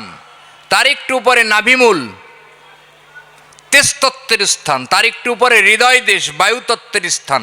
তার একটু উপরে কণ্ঠমূল, আকাশতত্ত্বের স্থান। তার একটু উপরে দ্বিদল পদ্ম। তাহলে 1, 2, 3, 4, 5 আর 6 এই 6টি স্থানে স্নান হয়। মানুষ তার আত্মাকে পরমাত্ম তত্ত্বের দ্বারাই যদি ভূষিত করতে পারে, গঙ্গা, যমুনা এবং সরস্বতীর মিলনস্থান এই ত্রিবেণী। এলাহাবাদে যেখানে স্নানযাত্রা অনুষ্ঠিত হচ্ছে ওখানে 3 নদীর মিলন আছে, গঙ্গা, যমুনা এবং সরস্বতী। এই দেহরূপ ভাণ্ডের মধ্যেও গঙ্গা নদী, যমুনা নদী এবং সরস্বতী নদীর মিলন স্থান এই ভুরুযুগলাজ্ঞা চক্রের মাঝখানে। সাধক তার আধ্যাত্মিক প্রাণায়ামের দ্বারাই হাতের এই 10টি আঙুলকে ব্যবহার করে দেহের 7টি দ্বারকে রুদ্ধ করা যায়। আমি ভগবত কথামৃত আস্বাদনের প্রথমে একটি শ্লোক আমরা আস্বাদন করেছিলাম, ব্রহ্মরন্ধ্র হইতে এক অমৃত ধারা করিতে হয়। যে অমৃত ধারাকে ধারণ করতে গেলে আমাদের যে জিহ্বাটা আছে না, এটাকে বাইরের মুখে, বাইরের দিকে জিহ্বাটাকে প্রলম্বিত করা আছে। ওই জন্যে আমরা লালসা, লোভ, কামনা, বাসনার মধ্যে দিয়ে আমরা অতিক্রম করি। এই জিহ্বাটাকেই যখন খেচরি মুদ্রার অবলম্বনে জিহ্বাটাকে যখন উল্টে দেওয়া যায়, অর্থাৎ শিশু যখন মাতৃগর্ভে থাকে তখন সেই শিশুর জিহ্বা কিন্তু বাইরের দিকে থাকে না, এই জিহ্বাটা তালুমূলের মধ্যে ঢোকানো থাকে। সাধক তার আধ্যাত্মিক প্রাণায়ামের দ্বারাই এই জিহ্বাটাকে বহির্মুখটাকে যদি উল্টো মুখে করা যায় তাহলে ব্রহ্মরন্ধ্র হইতে প্রতিটা মুহূর্তে এক অমৃত ধারা ক্ষরণ হয়। এই জিহ্বাটাকে উল্টে খেসরি মুদ্রার দ্বারা এই জিহ্বাটাকে যদি উল্টানো যায় তাহলে ব্রহ্মরন্ধ্র থেকে যে অমৃত ধারা ক্ষরণ হয় সেই ব্রহ্মরন্ধ্র, সেই ব্রহ্মধারা এই জিহ্বাকে অবলম্বন করে এই দেহকে পরিপুষ্টতা লাভ করতে পারে। দুধ যেমন ত্বকের সংস্পর্শে আসার পর ছানাতে রূপান্তরিত হয়, এই ব্রহ্মরন্ধ্র হইতে এই অমৃত ধারা ভুরুযুগলের মাঝখান থেকে যখনই নিচে নেমে আসে তখন দুধ যেমন ত্বকের সংস্পর্শে এসে ছানায় পরিণত হয়, এই অমৃত রস তখন আর অমৃত রস থাকে না, খররসে পরিণত হয়। মহাজনগণ বললেন, ব্রহ্মরন্ধ্র হইতে এক অমৃত ধারা খরিত হয়। কোনো সাধক জিহ্বাটাকে উল্টে সে অমৃত ধারা যদি ধারণ করিতে পারে তবে এই দেহখানা অটল হয়ে যায়। তাহলে দেহ অটল করতে গেলে সেই ব্রহ্ম আধ্যাত্মিক যে তত্ত্ব বা যে রস, সেটাকে প্রাণায়ামের দ্বারাই, গুরুর প্রদত্ত সাধন ক্রিয়ার দ্বারা এই 7টি দ্বারকে অবলব্ধ করে জীবাত্ম শক্তিকে তার প্রাণায়ামের দ্বারাই, গুরুর প্রাণায়াম এর দ্বারাই, গুরুর আধ্যাত্মিক শক্তির দ্বারাই এই বায়ুর গতিপথকে যদি রুদ্ধ করা যায় এবং নাভিমূলের উপরে যদি বায়ুকে আটকে দেওয়া যায় তাহলে এই জীবাত্মা শক্তি পরমাত্মার সঙ্গে লীন হয়। তো চলুন, অনেকটা সময় আমরা নিয়ে নিলাম। আজ সর্বপ্রথম আমি বলেছিলাম আজ এখানে আমরা আস্বাদন করব চৈতন্য চরিতামৃত থেকে কোনো এক আধ্যাত্মিক গুহ্য তত্ত্বের আধ্যাত্মিক রসময় তত্ত্ব কথা। তো অনেকটা সময় হয়ে গেল, 11:40, তার মানে 20 মিনিট মতো সময় আর আছে। এই 20 মিনিটের মধ্যে আমরা আজ আস্বাদন করব চৈতন্য চরিতামৃতের এক আধ্যাত্মিক গুহ্য তত্ত্বের ইতিহাসে এক ভক্তের এক অনাসাদিত তত্ত্ব কথা। আমরা চৈতন্য চরিতামৃত সম্পর্কে কম বেশি সকলেই জ্ঞাত আছি। চৈতন্য চরিতামৃত কলিযুগের ইতিহাসে পূর্ণ ভগবান শ্রীকৃষ্ণ তিনি রাধার ভাবে ভাবিত হয়ে চৈতন্য রূপে তিনি নবদ্বীপ ধামে অবতীর্ণ হয়েছিলেন কলির পাপাচারী, দুরাচারী, অনাচারী জীবকে উদ্ধার করবার উদ্দেশ্যে। তো চৈতন্য মহাপ্রভুর সম্পর্কে যত ধর্মগ্রন্থে আমরা আস্বাদন করি না কেন, সবথেকে পরিপুষ্টত ধর্মগ্রন্থ যেটি, সেটি হলো শ্রী শ্রী চৈতন্য চরিতামৃত, যা রচনা করেছেন শ্রীপাদ কৃষ্ণদাস কবিরাজ গোস্বামী। চৈতন্য চরিতামৃতের মধ্যে ভগবান শ্রীকৃষ্ণ চৈতন্য মহাপ্রভুর সমস্ত গুচ্ছ আধ্যাত্মিক তত্ত্বকে সঙ্গোপনে রেখেছেন কৃষ্ণদাস কবিরাজ গোস্বামী। চৈতন্য চরিতামৃত ছাড়াও আর যে ধর্মগ্রন্থগুলি আমরা আস্বাদন করি চৈতন্য লীলা সম্পর্কে, সেটি হলো লোচন দাসের চৈতন্য মঙ্গল, বৃন্দাবন দাসের চৈতন্য ভাগবত এবং জয় গোস্বামীর চৈতন্য চরিত। যাই হোক, এই চৈতন্য চরিতামৃত যিনি রচনা করেছেন তিনি কৃষ্ণদাস কবিরাজ গোস্বামী পাদ। চৈতন্য চরিতামৃতের ভিতরে 3টি খণ্ড আছে, আদিখণ্ড, মধ্যখণ্ড এবং অন্তঃখণ্ড। এই 3টি খণ্ডের মধ্যে 62খানা পরিচ্ছেদ বিদ্যমান আছে।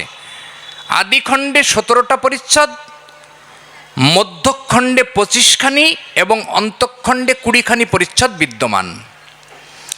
এই অন্তঃখণ্ডের 6ষ্ঠ অধ্যায়ে কৃষ্ণদাস কবিরাজ গোস্বামী পাদ যে ব্যক্তিত্ব সম্পর্কে আলোচনা করলেন তিনি শ্রীপাদ রঘুনাথ দাস গোস্বামী। এই রঘুনাথ দাস গোস্বামী ষড় গোস্বামীর অন্যতম গোস্বামীদের মধ্যে একজন। আমরা যারা চৈতন্য চরিতামৃত আস্বাদন করেছি তারা ষড় গোস্বামীর নাম শুনেছি। ষড় গোস্বামীর নাম হলো শ্রীরূপ সনাতন ভট্ট রঘুনাথ, শ্রীজীব গোপাল ভট্ট, দাস রঘুনাথ।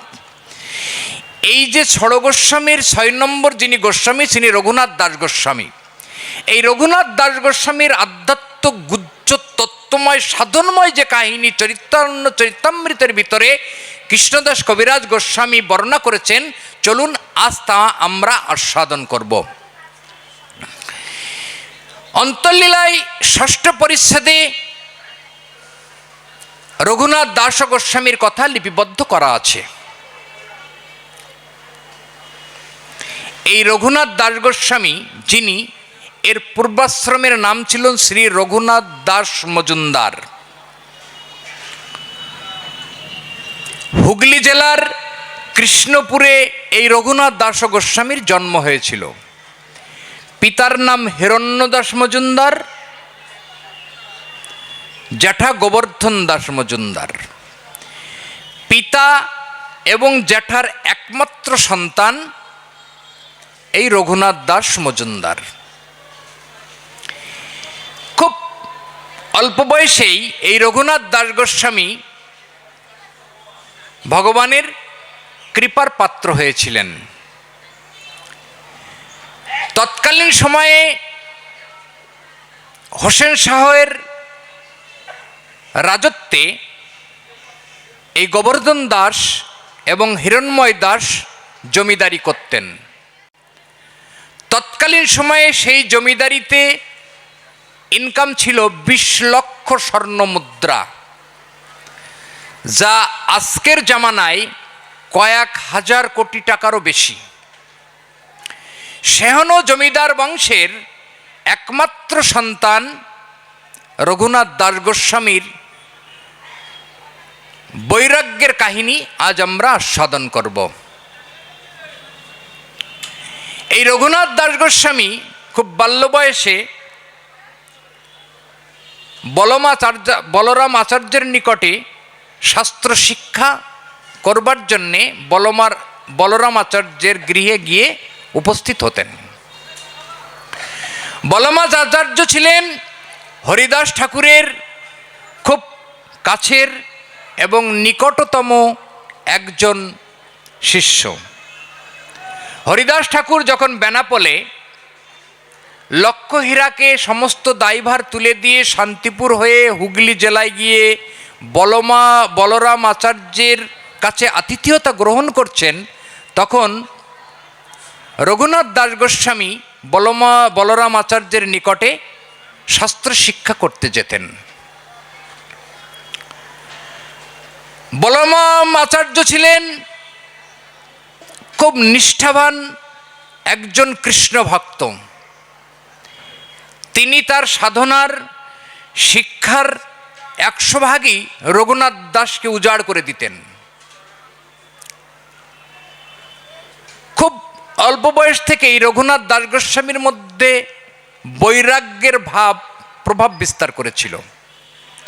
যখন হরিদাস ঠাকুর গিয়ে বলরাম আচার্যের নিকট উপস্থিত হলেন, তখন রঘুনাথ দাস গোস্বামী হরিদাস ঠাকুরেরও সান্নিধ্যে কৃষ্ণ ভক্তির চরম সীমায় গিয়ে পৌঁছে গেলেন। তিনি শ্রবণ করতেন নিত্যানন্দ মহাপ্রভুর কথা, তিনি শ্রবণ করতেন চৈতন্য মহাপ্রভুর কথা, তিনি শ্রবণ করতেন পুরুষোত্তম ভগবান শ্রীকৃষ্ণের কথা। আধ্যাত্মিক চিন্তাশীলতার পাশাপাশি এত সমস্ত কথা শ্রবণ করতে করতে রঘুনাথ দাস গোস্বামী এক পরিপক্ক ভক্তের স্থানে পৌঁছে গিয়েছেন। তো তিনি মনে মনে ভাবছেন যে নিত্যানন্দ মহাপ্রভু এবং গৌরাঙ্গ মহাপ্রভু তাদের যে সঙ্গ, আমি কত সত্তর লাভ করতে পারি। এই ব্যাকুলতা নিয়ে তিনি মাঝে মাঝেই গৃহত্যাগ করতেন। পিতা এবং জ্যাঠা তৎকালীন সময়ের অত নামকরা কায়স্থ কুল উদ্ভূত বর্ণাঢ্য ধর্মাঢ্য একজন জমিদার, সে প্রভাব বিস্তার করে ওই একমাত্র পুত্রকে ধরে ধরে আনতেন, এনে পাহারা দিয়ে রাখতেন যে পুত্র কোথাও পালিয়ে যেতে না পারে। তা মনে বিরাট আকাঙ্ক্ষা। ইতিমধ্যে তিনি শ্রবণ করলেন গৌরাঙ্গ মহাপ্রভু 24 বছরের সন্ন্যাস নিয়ে নবদ্বীপ ধাম ত্যাগ করে বৃন্দাবনের উদ্দেশ্যে রওনা দিয়েছেন। নিত্যানন্দ মহাপ্রভু তাকে ভুলিয়ে ভালিয়ে শান্তিপুরে অদ্বৈত আচার্যের গৃহে এনে উপস্থিত করেছেন।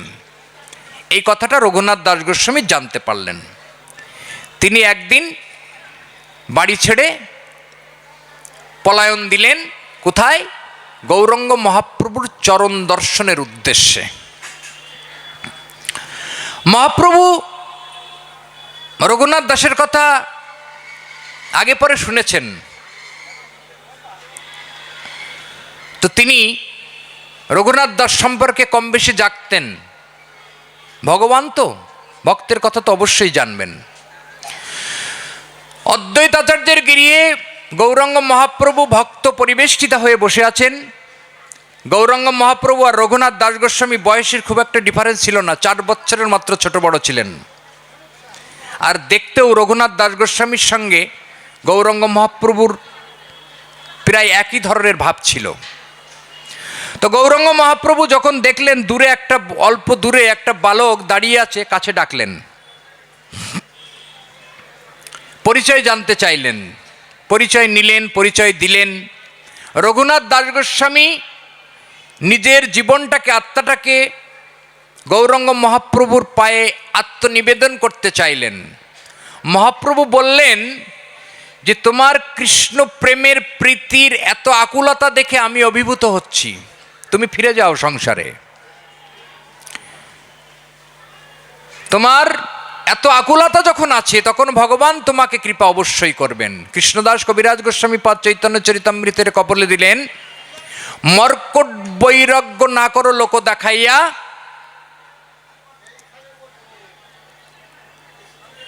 যথাযথ বিষয়ভুঞ্জ অনাসক্ত হইয়া।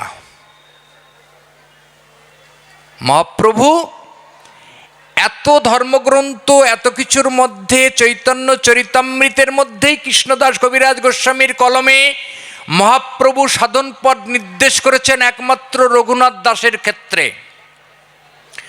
মহাপ্রভু এমন একটা প্রসন্ন অবতার, এই অবতারে নিজে কখনো সাধন পথ নির্দেশ করেননি। সমস্ত সাধন পথ নির্দেশিত করেছেন ষড়গোস্বামী, নিত্যানন্দ মহাপ্রভু, রায় রামানন্দ গোস্বামী এবং গোবিন্দ মারফত। কিন্তু একমাত্র মহাপ্রভু যিনি সরাসরি সাধন পথ নির্দেশ করেছেন রঘুনাথ দাস গোস্বামীকে চৈতন্য চরিতামৃতের অন্তর্লীলায় 6ষ্ঠ পরিচ্ছেদ আস্বাদন করলে আমরা জানতে পারি। মহাপ্রভু প্রথম নির্দেশ দিলেন রঘুনাথ দাস গোস্বামীকে, মর্কট বৈরাগ্য ত্যাগ করো, অনাসক্ত হইয়া বিষয় ভুঞ্জন করো। মর্কট বৈরাগ্য না করো লোক দেখাইয়া, অনাসক্ত বিষয় ভুঞ্জ, অনাসক্ত হইয়া। অন্তরে নিষ্ঠা রাখো, বাহ্য লোকে ব্যবহার, অচিরে কৃষ্ণ কৃপা করিবেক তোমার। বৃন্দাবন হইয়া আমি যবে আইমনীলা চলে, তখন আসিয়া মিলিও আমার সহিত কোনো না কোনো চলে। সরলীকরণ করলে এটাই দাঁড়ায়, মহাপ্রভু রঘুনাথ দাস গোস্বামীকে বলছেন মর্কট বৈরাগ্য ত্যাগ করো, অনাসক্ত হয়ে বিষয় ভুঞ্জন করো, অর্থাৎ বিষয় আশয় ভোগ করো। অন্তরে নিষ্ঠা রাখো, অর্থাৎ কৃষ্ণের প্রতি ভালোবাসা, কৃষ্ণের প্রতি আসক্তি অন্তরে রাখো, কিন্তু বাহ্যের লোককে তুমি বুঝতে দিও না। তাহলে কৃষ্ণ অতি সত্বর তোমাকে কৃপা করবে। আমি যখন বৃন্দাবন ঘুরে যখন নীলাচলে আসব, তখন তুমি আমার সাথে এসে মিলবে। তুমি এখন গৃহে ফিরে যাও। রঘুনাথ দাস গোস্বামী কথাটা অবনত মস্তকে স্বীকার করে তিনি গৃহে ফিরে এলেন। মহাপ্রভুকে দর্শনের পর রঘুনাথ দাস গোস্বামীর অন্তরের ব্যাকুলতা ক্রমান্বয়ে বৃদ্ধিপ্রাপ্ত হচ্ছে, ক্রমান্বয়ে বৃদ্ধিপ্রাপ্ত হচ্ছে। সংসারের প্রতি অনীহা, কাজে অনীহা, রাজকার্যে মন নেই।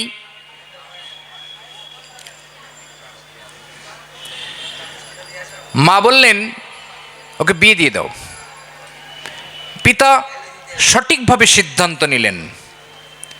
সুন্দরী, অপূর্ব অপ্সরাসম সুন্দরী নমনীর সঙ্গে রঘুনাথ দাস গোস্বামীর বিবাহ হলো। তবুও সংসারের প্রতি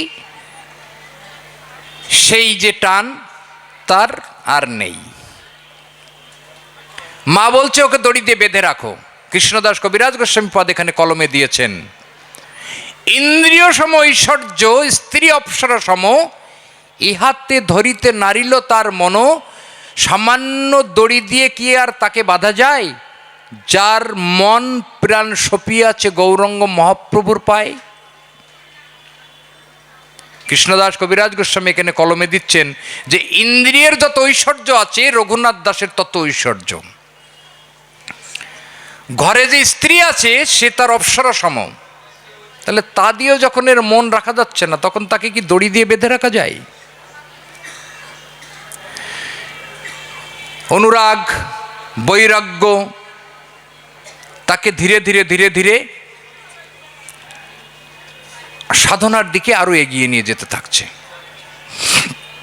এর মধ্যে অনেক ঘটনাই আছে, তো চলুন সে ঘটনাগুলি বিস্তার করতে গেলে অনেকটা সময় চলে যাবে। আমরা মূল জায়গায় ফিরে যাই। এর মধ্যে তিনি রাত্রির বেলা স্বপ্ন দেখলেন, রাত্রিতে ঘুমিয়ে আছেন। রঘুনাথ দাস গোস্বামী স্বপ্নে দেখলেন যে নিতাইয়ের করুণা ছাড়া গৌরের কৃপা পাওয়া যাবে না।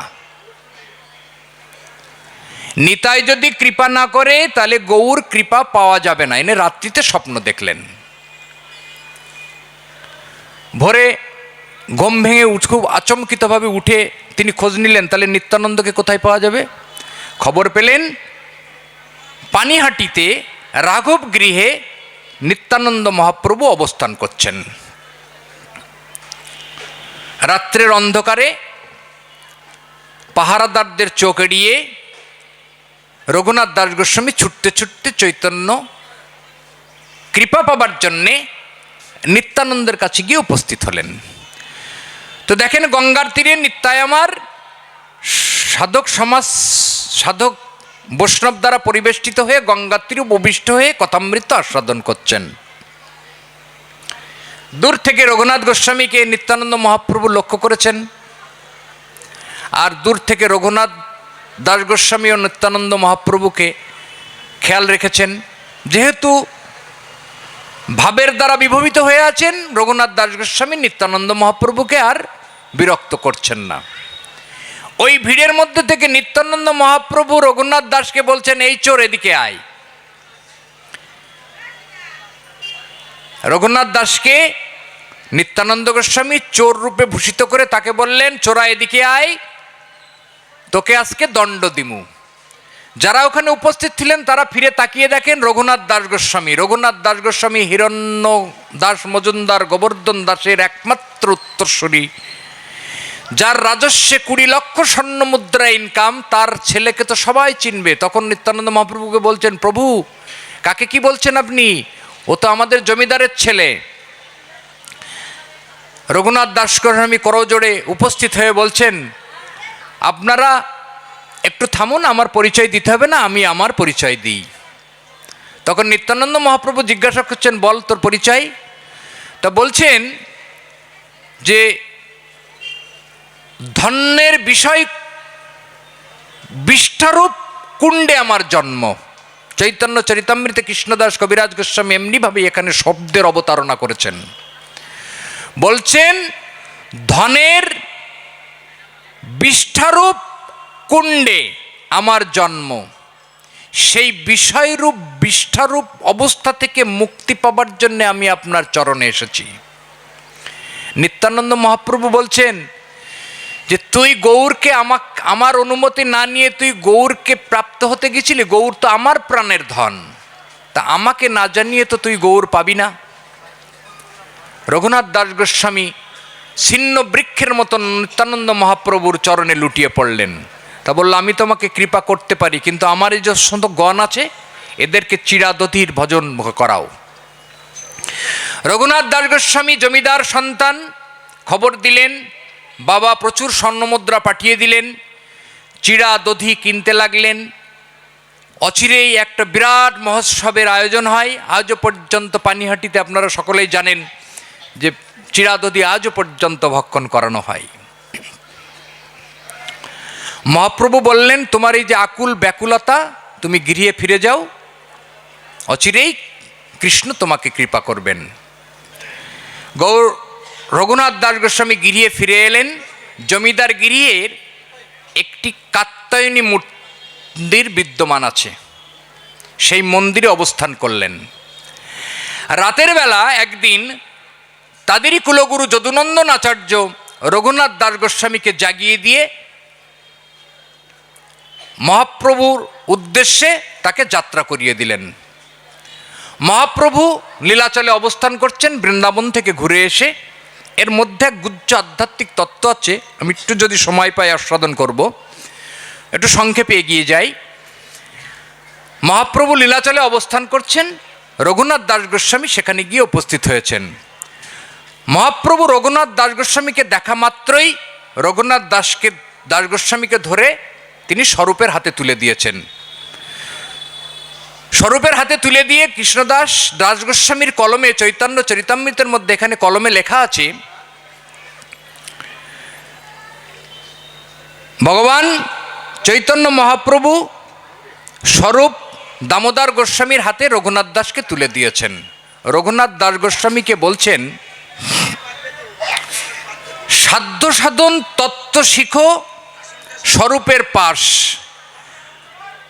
আমিও নাহি জানি যতটা পাবে তুমি স্বরূপের কাজ। সাধ্য সাধন তত্ত্ব স্বরূপ দামোদরের কাছে হে রঘুনাথ দাস তুমি শিক্ষা করো।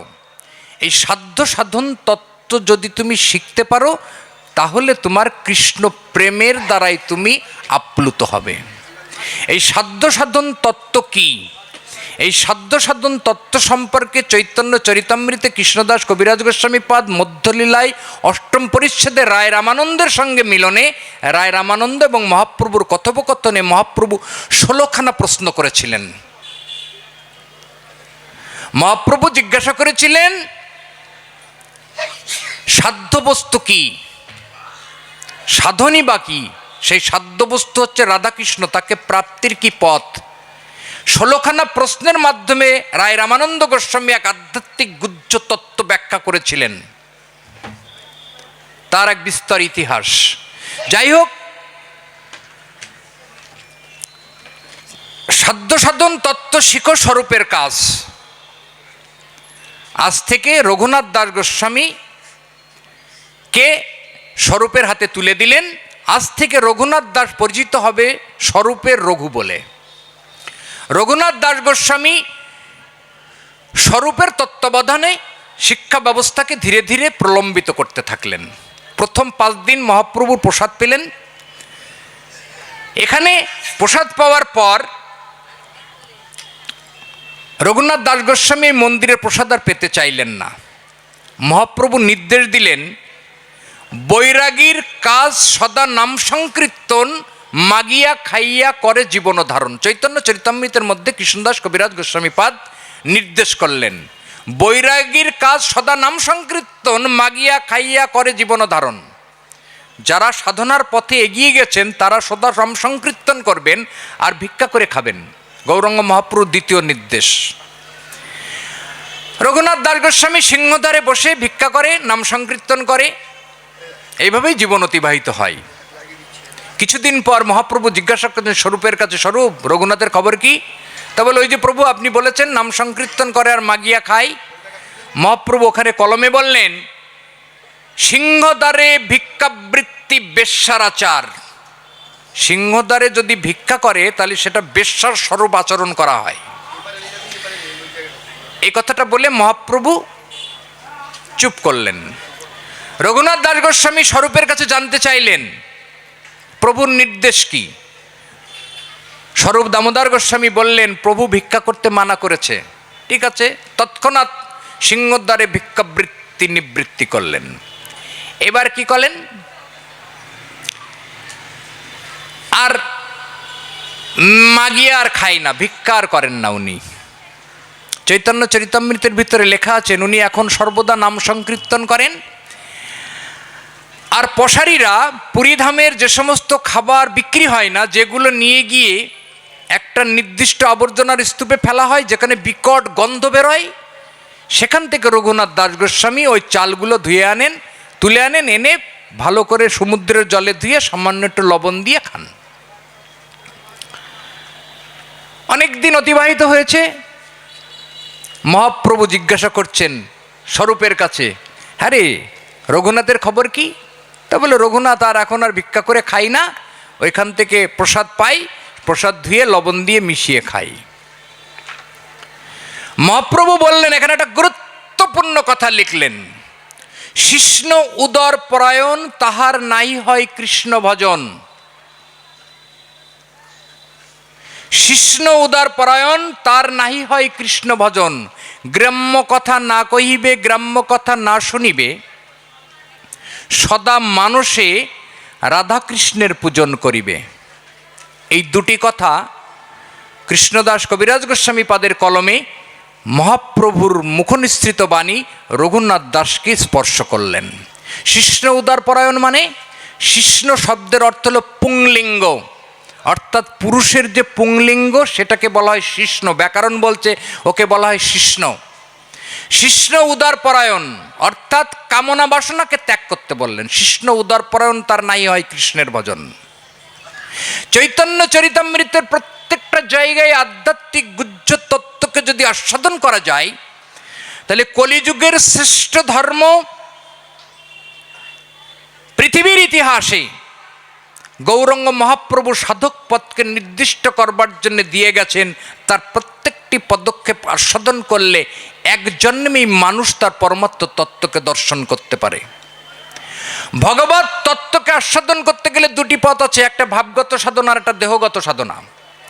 ভাবগত সাধনায় ভগবান শ্রীকৃষ্ণকে রাধাভাবে ভাবতে ভাবতে ভাবতে ভাবতে ভগবানের সঙ্গে লীন হয়ে যাওয়া, আর দেহগত সাধনায় পরমাত্ম তত্ত্বকে নিজের জীবন দর্শনে প্রয়োগ করে ব্রহ্ম তত্ত্বকে নিজের জীবন দর্শনে স্থিতি করা।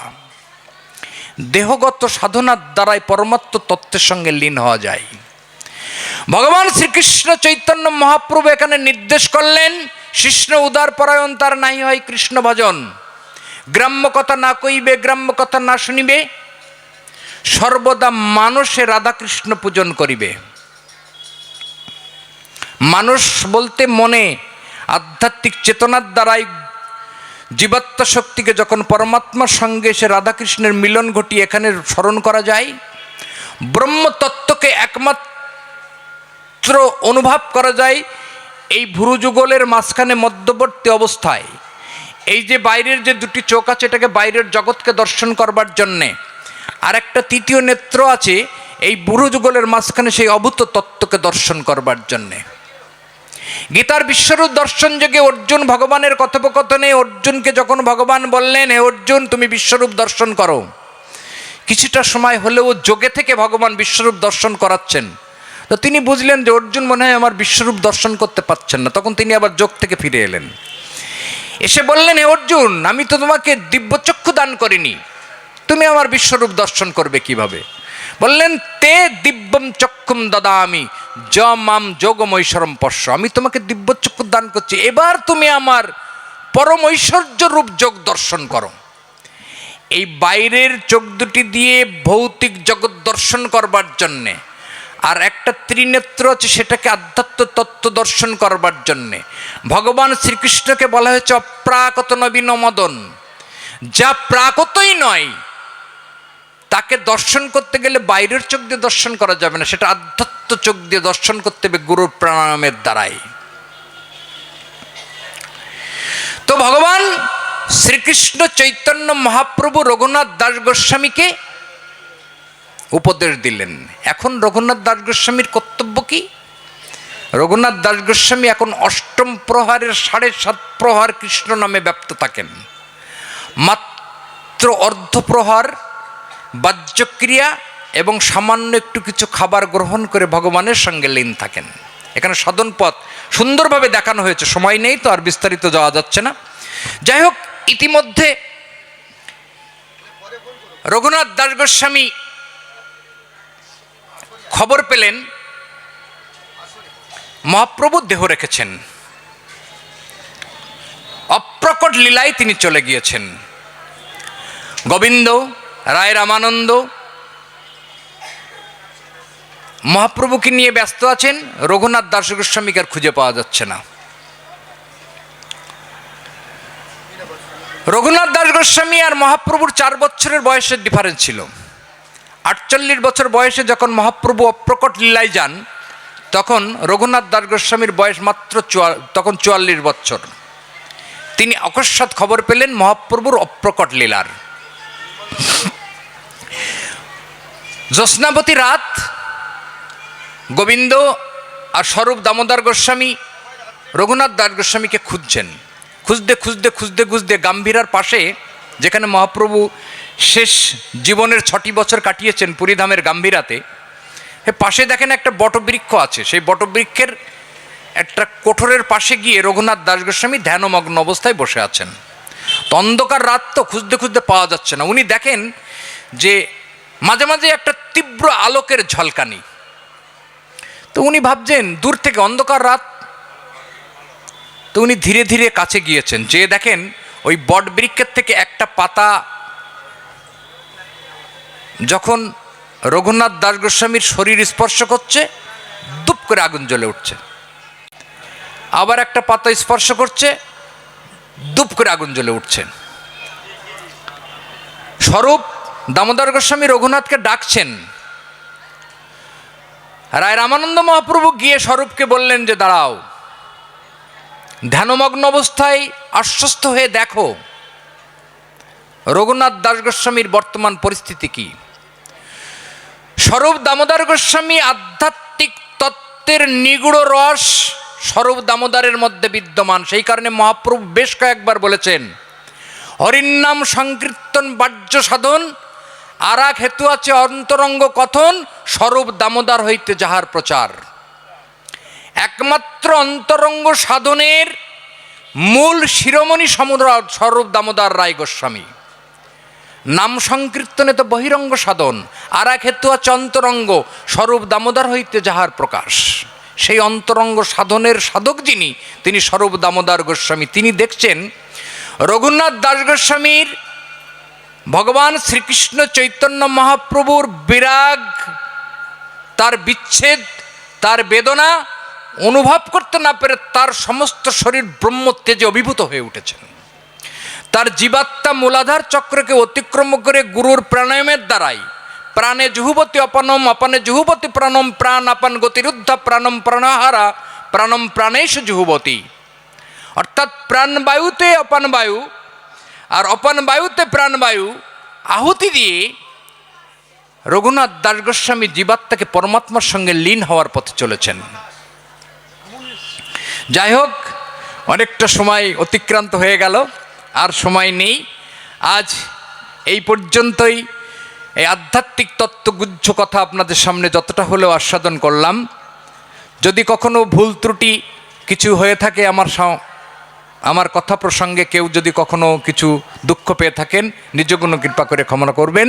জয় জয় নিতাই গৌর প্রেমানন্দে, হরি বল। আপনাদের কাছে একটি ছোট্ট অনুরোধ, এই ধরনের আরও ভিডিও দেখতে চ্যানেলটিকে এখনই সাবস্ক্রাইব করুন।